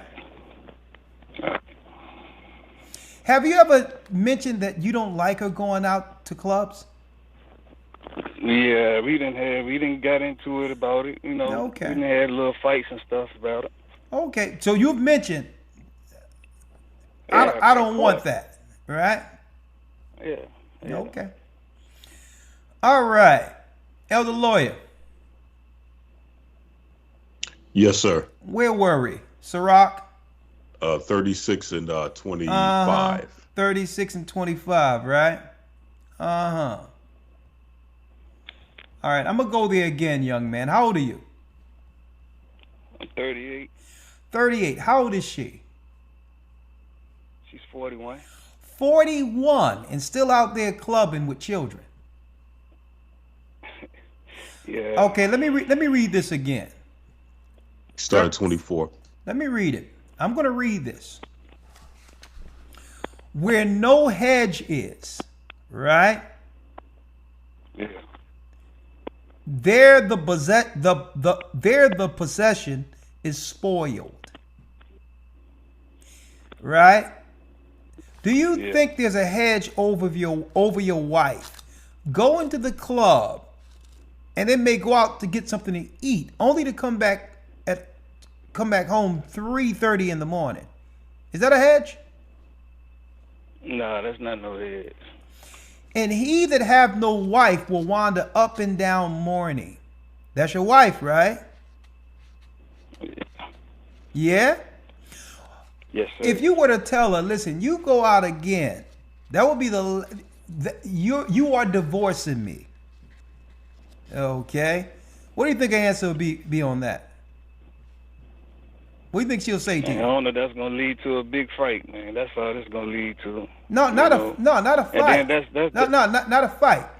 This is one sentence here. Yeah. This is one phrase here. You go out at any time and you got my children and you out there in the streets, the next time you do this, we're no longer together and we got to discuss what happened with what's going to go on with these children. So you say she argued with you. So what, she talk down to you, or what she do? How that go? You know the typical of I'm being controlling, that everything you talk you talk about, the controlling, that they still got that whole that independent lifestyle thing going on. She kind of struggles with that independent lifestyle thing, that things, basically the things that you be talking about. Brother, why do you think this woman is running all over you?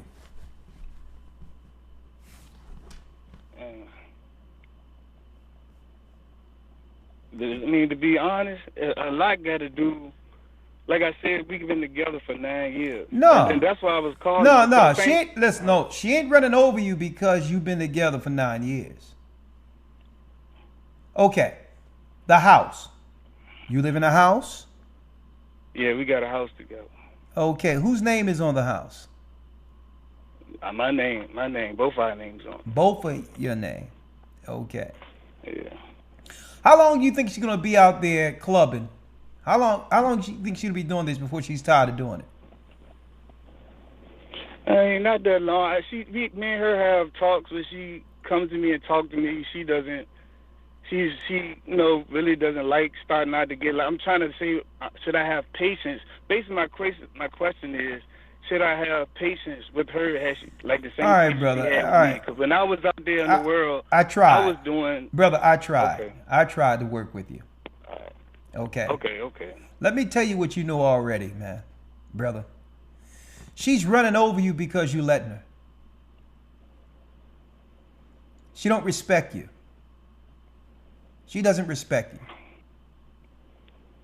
Somebody needed to tell you. Somebody needed to tell you that. And women resent men they don't respect. She would very well respect you if you stood your ground and said, you know what, I'm going to be a man and you're going to be up under what I tell you to be, or this thing is over. Women resent men they don't respect. So do so I basically just risk my family splitting up and losing everything that we built together? Brother, listen. That's between you, the Most High, and that woman. I will never tell you that. Okay. I will tell you, Okay. do whatever you can to get some respect back. Because let me tell you, I'm just going to be, listen, no, let me tell you, I'm going to put it this way. All right? Any woman that's going out there in the streets and coming back 3:30 in the morning is doing things that she could never tell the man she's with she's doing. Okay? I agree with you. I've been out there. Can I say one thing? No, listen. Can I say one thing? Okay, I'm listening. Listen to what I'm saying. If you feel a need that this is what you need to do to keep your family together, if you think, brother, do you think y'all together?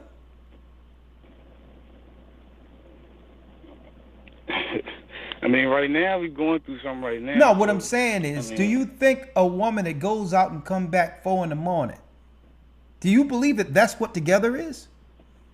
Is she already out of this? Because I'm sure the women, no, she's not. brother, I'm sure the women will tell you that any woman doing that is already out of it. It's just a matter of time. Because women, let me tell you about women, man. Women are very protective, not protective, but they more so. They are, when it comes to a man that they respect and love, they're up under that man. They fear losing that man. I'm gonna tell you that right now. Women are they get attached. Women are attached creatures. More than men. They are attached people. So if she's out there against your wishes, she's detached already. And you saying the clothes she wears, she wear club clothes? Describe these clothes. You with me? Did I lose you?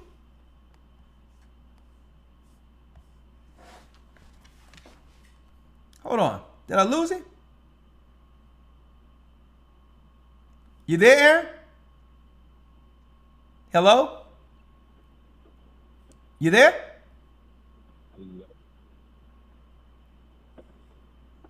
This AA Ron, where you, Aaron? You there?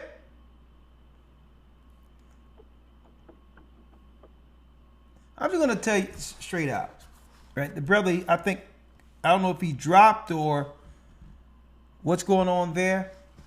And brother, I'm not trying to shame you. I'm not trying to say anything, but it comes a time where, as a man, you have to put your foot down. And I just have to give you the reality that a woman that goes out 3:30 in the morning with children doesn't respect her husband. And she's going to push the envelope until you take a stand. I'm not telling you to blow up your home, but I'm telling you, you need to set some rules that she must abide by. Okay? Or you both can, as adults, come together and say, and understand how we need to dissolve this. Because I'm not going to have no woman out in the streets 3:30 in the morning.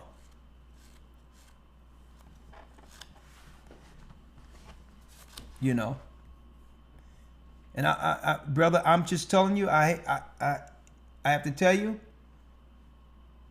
I pray for you. It's a shame. I'm gonna tell you because you have good men out there, and I want brothers and sisters to hear this. You got good men, and this stuff ruins men. This ruins men. This man is he's willing to lose his own self-respect to keep his family together.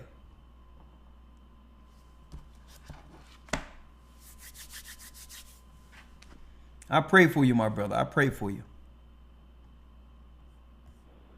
You there? Aaron?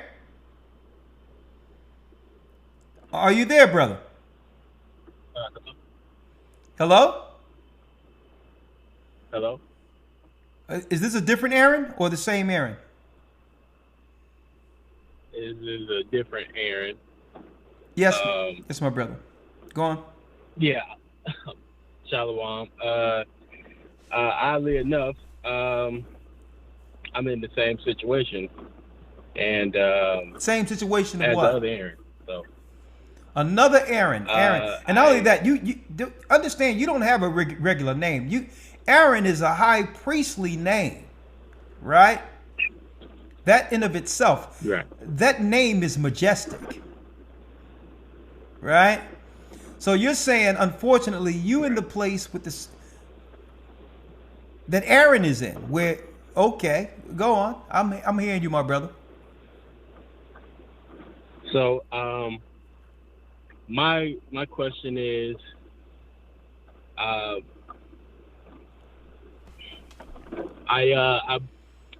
trying to figure out the best way to really just structure how my family will be if we're not together. Because okay, okay, we're gonna do this. We're gonna get some specifics. How old is she? 28. How old are you?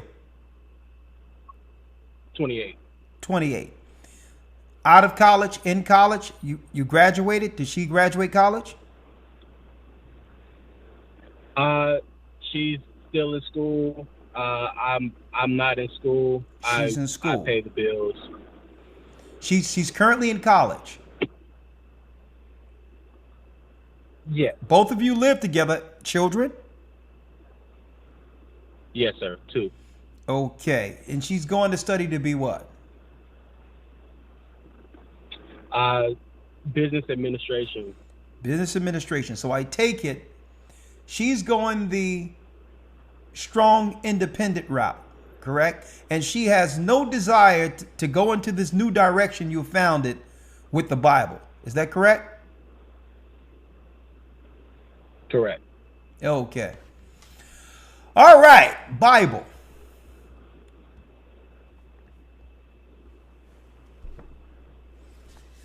Right? I take it she has Instagram.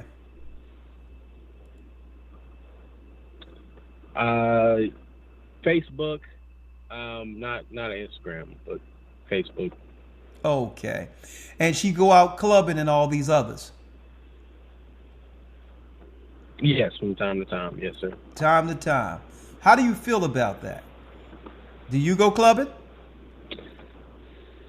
No, I don't. Where are the children? Hold up. Where are the children when your wife's clubbing? They're with me. Okay, let's get this together real quick. Let me see if I got this straight. You babysit while your wife go bar hopping. Yes, sir. How does that make you feel? How do you feel with the kids while she's doing this? Do you think that she's out there, just repelling men? Do you think she's repelling men, or do you think that men are making advancements towards her? She's a beautiful woman. Men are making advancements, and now, in the moment when I'm with my children, I'm using that time to go over the Bible with them, so I'm not thinking about it then. But once they're asleep, I'm like, yeah, it's no good. And the house is in whose name? Mine. Oh, her name isn't on it? No. Okay. All right. Now we're working. Bible.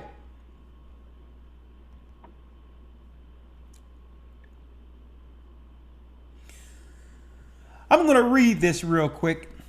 Ecclesiasticus, Sirach 25 and 23.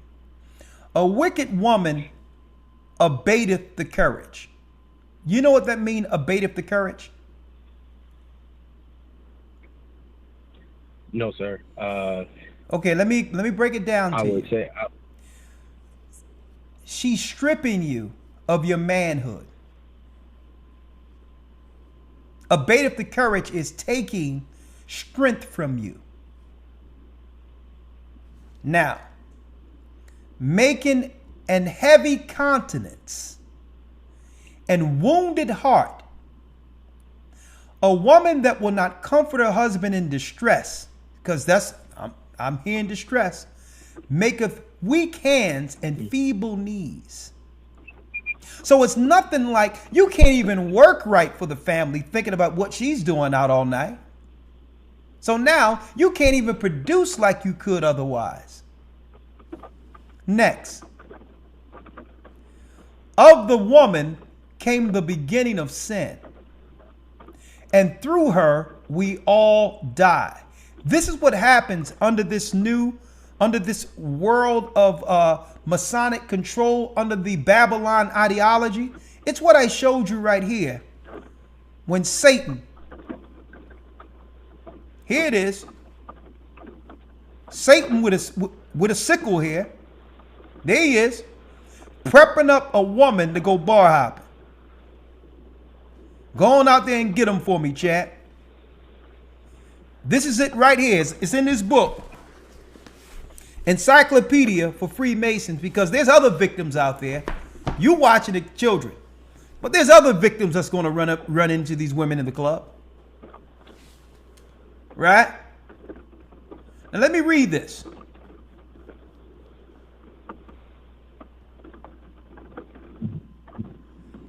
Give the water no passage. She's doing this, brother, because you are allowing her. Let me tell you, you know that there's men out there that a woman would respect. That if she dare cross him, she would fear losing him. But brother, I'm gonna be straight with you. She don't think that's you. Correct.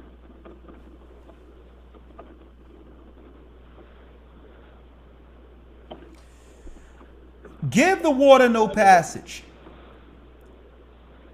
Neither a wicked woman liberty to gad abroad, being all over the place, out there in the streets. If she go not as thou wouldest have her, cut her off from thy flesh. That means stop dealing with a woman like that. And give her a bill of divorce and let her go. Because why? She's already connecting out there. No woman, women are very, let me tell you, they attach themselves to a man. You have women who will do what? They will cut off girlfriends and stop speaking to family when they respect and at the same time trying to keep a man, from moving past her. Women are the attached creature, not the man. Women are the attachments. If she go not as thou wouldest have her, cut her off from thy flesh and give her a bill of divorce and let her go. And brother, if you told her right now, I'm going to pose the same question to you. If you told her, listen, the next time you go out, you're divorcing me. Okay? Next time you go out, you're divorcing me. Okay? You're going to be up under my rule and follow my direction. And what do you think her response would be? That I'm tripping. No. That I'm yeah, that would be her response. See, but if she said, if she says what? You're tripping. What she's doing now is diverting the conversation. Okay, we're not going into what I'm doing. Do you understand what I'm telling you? Yes, the sir. Next time you go out there in the clubs, and I know what happens out there, you are leaving me. Do you understand that? Okay. Men have to stop allowing conversations to be redirected. Okay? You have to stop that. Do you understand that? That next time you go out there, a matter of fact, what you want to do now, because the next time you go out there, that's the end of our relationship. Okay?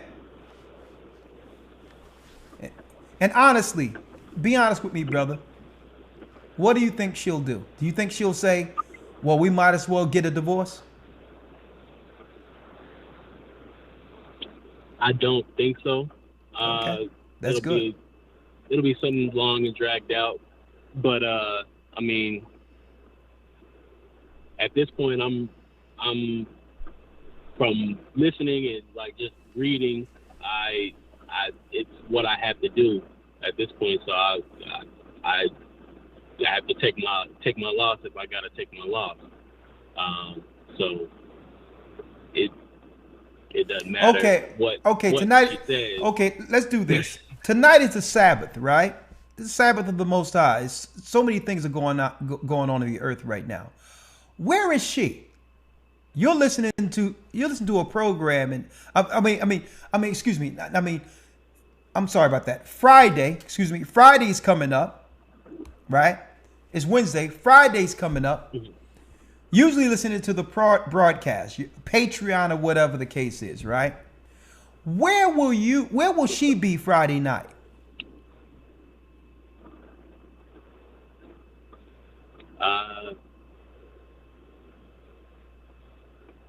Probably out. You'll be observing the Sabbath Friday night, and she'll be out clubbing. Yes, sir.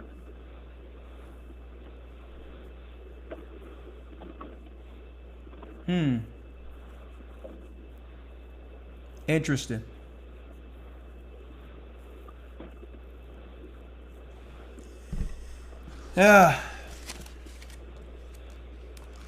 When did you find the truth, young man?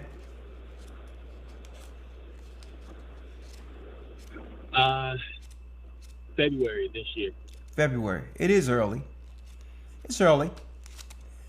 And in respect of her, I would say this is a tough adjustment. Because really, it's not her who's changing, it's you who's changing. Right? So you're putting something on her. Correct. Right? It's you who have renegotiated the deal from her standpoint, right? You knew what she was before you got with her. Sometimes you would probably even go with her, right? Not really. I never really was a club person. Club. Okay. No. All right. So, all right. In fairness to her, this is fairly new, young man. You introduced something different in her life, right? It's February. Have you attempted to introduce her to what you're learning? Yes, I have. Okay. Does it seem as if she's susceptible to it, or?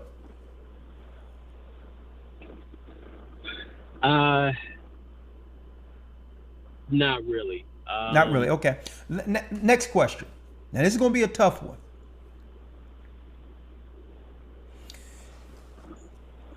Even though she go out, I know she come home every time she go out. She doesn't stay out the next morning and say she was with her girlfriends or anything like that. No. Oh, no. Okay. All right. Okay. Well, I would say pray for your wife. Don't immediately cut her off, because it's really a I would say a life change from your standpoint right now. And I believe that y'all need to, speak and talk concerning what you found according to the Bible and how this plays out long term for your children. You should speak to her about that. right? This Bible is making me a better man, and this is the life I want for my children. And I know this is what you want too. So how can we do this so that our children don't grow up under a curse like the majority of these families that have been torn apart? Let's do some give and take here. All right. I know that this is a shock to our relationship, something I found, but it's important. It's important that you understand that I want something better for my children. You know, and I want to instill some level of morality according to God's law in them. Right? And let them know I need a wife. I need a wife who represents that. Right? So I wouldn't say you come through, you know, and you know, like a lion in your home, beginning to tear things down and all that. No. Don't go that way with her. Right? But all in all,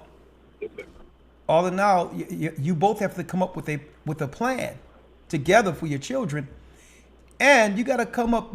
You know, at the end of the day, there have to be a cutoff, right? I'm only going to accept this behavior up until this point. I'm willing to work with you, but we can't live like this, right? But that's something you and your wife have to talk and agree with. I wouldn't say just utterly just walk away from her because she's in a loop.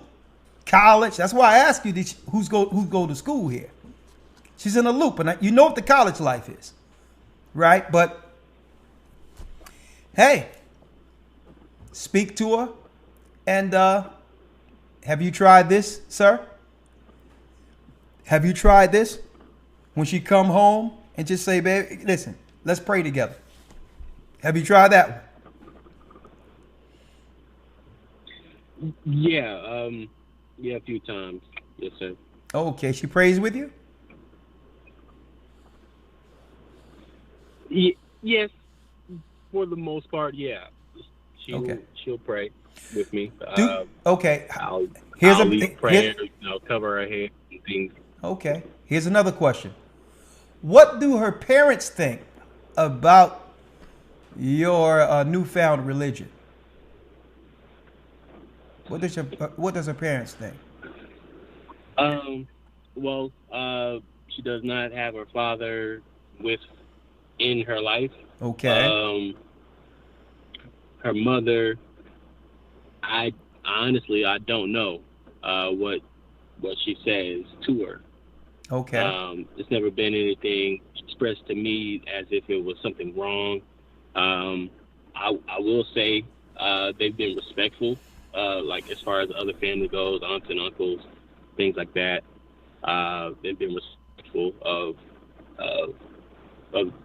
what I'm doing, and you know, I from her mouth, I'm the one making her uncomfortable. I'm not making anyone else uncomfortable. Okay. Well, I'm going to tell you, brother, the roles have reversed. I'm going to tell you. Growing up back in the day, I know when my mother and father were together, it was the other way around. You don't know where the man is. He's out. He's coming in next morning. It's probably still happening that way. But now women have totally emboldened themselves. It's to a point where it's to the point of no return. These women want to be out here in these streets, and and usually unfortunate for the men, for good men. I'm going to say this. Brace yourself here.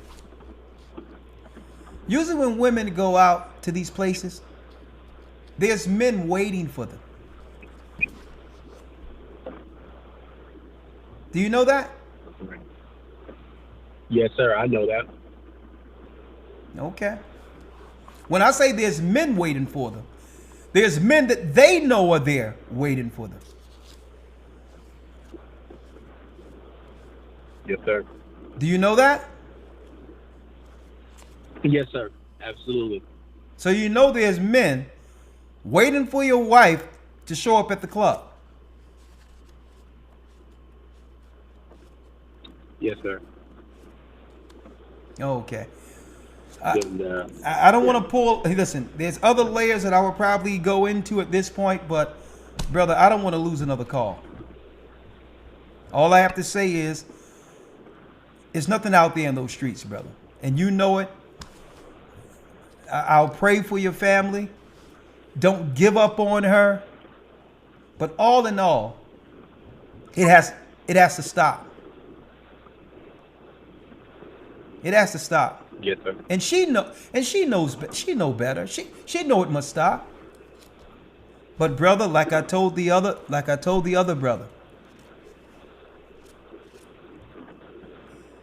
women who respect a man, they don't do things like that. They fear losing that man. So the whole deal is you're going to have to become the man she fear losing. Any man that'll babysit the children and while texting his wife, babe, what time you going to be home? I got the food waiting. I got the food in the warmer. My food getting cold. Any man on this side of things doing this, a woman could never respect. And let me put it this way. I'm not going to say it. I'm good. I'm not going to say it. At the end of the day, there's I'll say this, brother. I'll say this, Aaron. Women get together with their girlfriends and laugh at a man like that.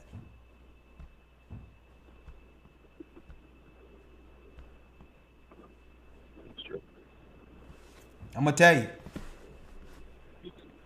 And why am I hitting you? Why am I hitting you with this? With the reality of what it is. Because it's time for everyone. Everyone is out there saying, women are acting out because men are letting them. That's what. When it comes down to it, when it's pointed out what the women are doing wrong, what are the women coming back with? The women are coming back with, well, guess what? The men aren't standing up. Don't blame a woman when a husband is going to let a woman, the mother of his children, just be out there in the streets with tight dresses on with men waiting for them. How can you blame women? That's what women are saying, sir. And this is why I'm talking to you about this. That's why I'm bringing it out to you. As real as it can be. Because at the end of the day, this is what women are saying. We're waiting for leaders to stand up, waiting for people to lead us. And how can they lead us when they're letting their women just do whatever they want to do? Don't talk to us, Elder Ricard. Listen to these men who are sitting there.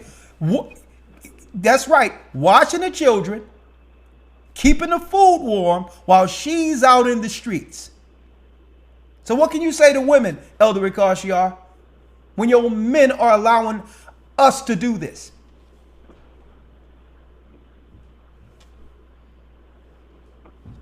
That's why I'm coming so hard on you right now.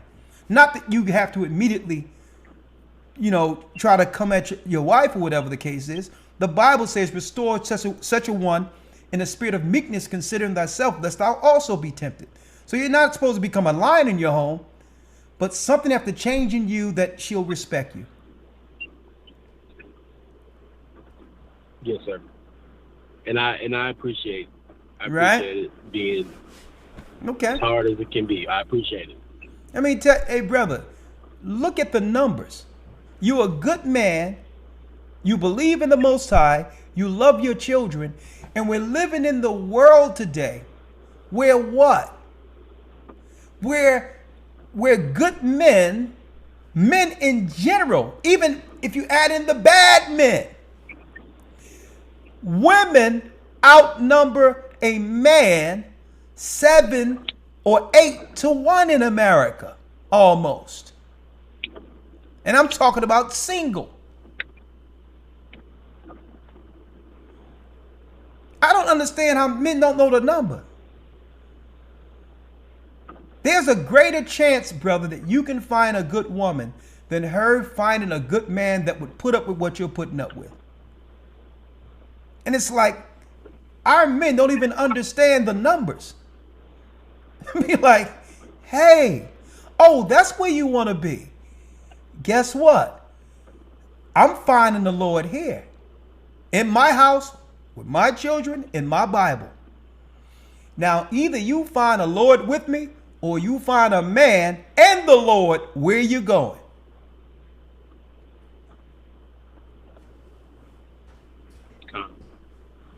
And you know what? She'll respect you because you stand for something. A man that's convicted, and if you really say that you believe in this Bible, that's what she's thinking in her mind too. Here it is, a man believing the Bible and is allowing me to do all this. Which means she doesn't even take what you're learning seriously. So at the end of the day, brother, you're gonna have to stand up for yourself, for your own self-respect. And you guess what? And by doing so, you may become the man that, you know, that she'll fear losing. Because I'm going to tell you something that happens. It's between you and me. Right now, right, in a woman's early 20s, all the attention is there. And a woman never believed that attention is going to run out. But you know what? When she get in her 30s and you get about 35, 40,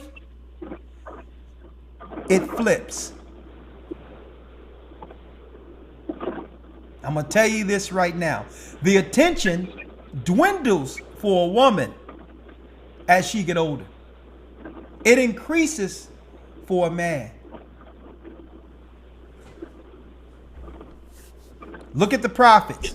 I mean, when I say look at the men like Jacob and all these others, the great men in the Bible, the age they were at when they actually filled out all the way. And look at their interaction when it comes to how they dealt and understood the interaction with women.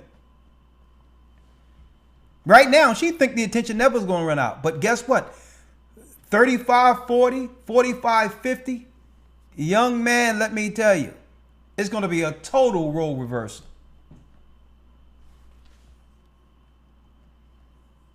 Understand your worth, young man. You got it? Understand your worth. Yes, sir. Thank you so much. Understand your worth, brother. If you are a prince, Israel means to become a prince or be a prince of God. Walk like a prince. Majestic. Like, listen, hey, I'm looking at the numbers, right? And there's a greater chance that you will find another one of her than she can find another one of you. Yes, sir. And brothers and young men, you have to have more pride in yourself. To not accept disrespect. You don't have to be vulgar or, you know, boisterous and argumentative. You don't have to be that way. Be calm, cool, relaxed, confident in the Most High. And say, listen, you know what? I have to draw the line when it comes to the disrespect thing. I will not be disrespected by a woman I'm taking care of. It's not going to happen. Okay? So, brother, you have to make a choice because at the end of the day, your work is going to pay off her debt. Okay?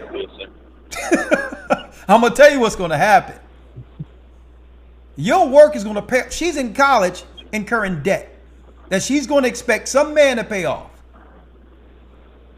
So if I'm going to do all this, provide for you and pay your debt and all this, you're going to at least respect me.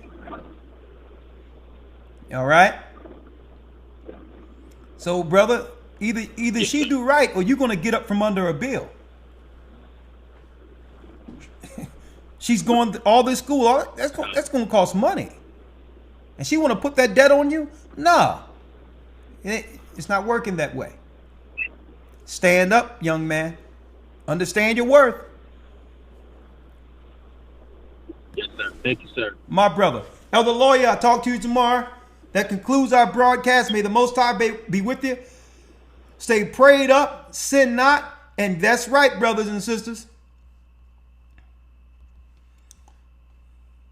Beware of the ideology of the beast.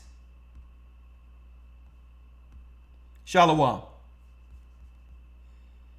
The ideology of the harlot.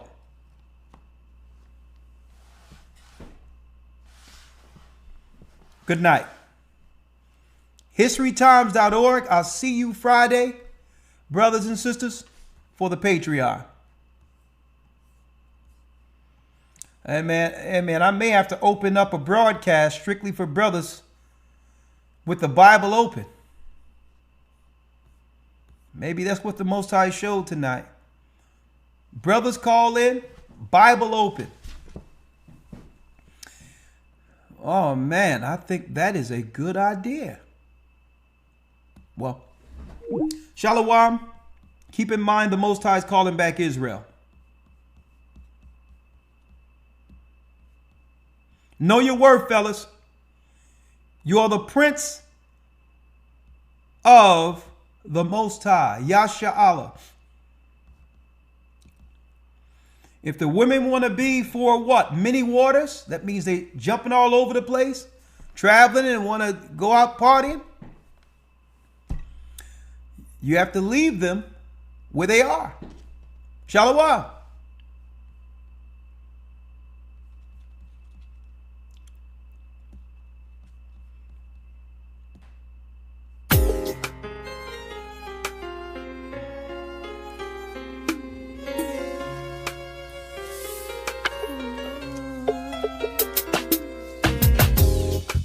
The east is where we're from. The 12 tribes of Israel. In 721 BC, the Assyrian king, he took us down, we fell. With a great escape we went through the Euphrates. The Lord held the water still. To a land where no mankind dwelt, we went. The 12 tribes of Israel. That's who we be. Manasseh, the Cubans, Ephraim from Puerto Rico, Naphtali from the Isles of Hawaii. The Lord is calling back Israel. Zebulon from Panama, Gad, the North American Indians, Simeon, the Dominicans. AHAYAH's gathering Israel. The Arabs and Africans told us at gunpoint to gather our wives and children, then sold us. In the belly of these great ships we traveled in fear. By the rivers of Babylon we found our brothers here. AHAYAH gatherers in Colombia, Reuben from Australia, Issachar, the Mexicans. AHAYAH's gathering Israel. Judah, the Negroes, Benjamin, the West Indians, Levi, the Haitians. AHAYAH's gathering Israel.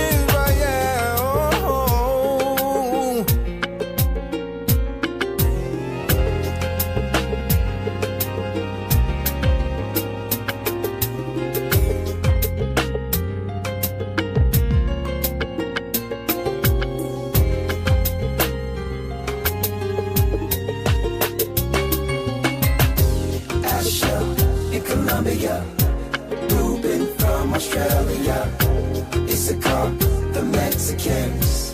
That's who we be. Judah, the Ricos, Benjamin the West Indians, Levi the Haitians, Manasseh the Cubans, Ephraim from Puerto Rico,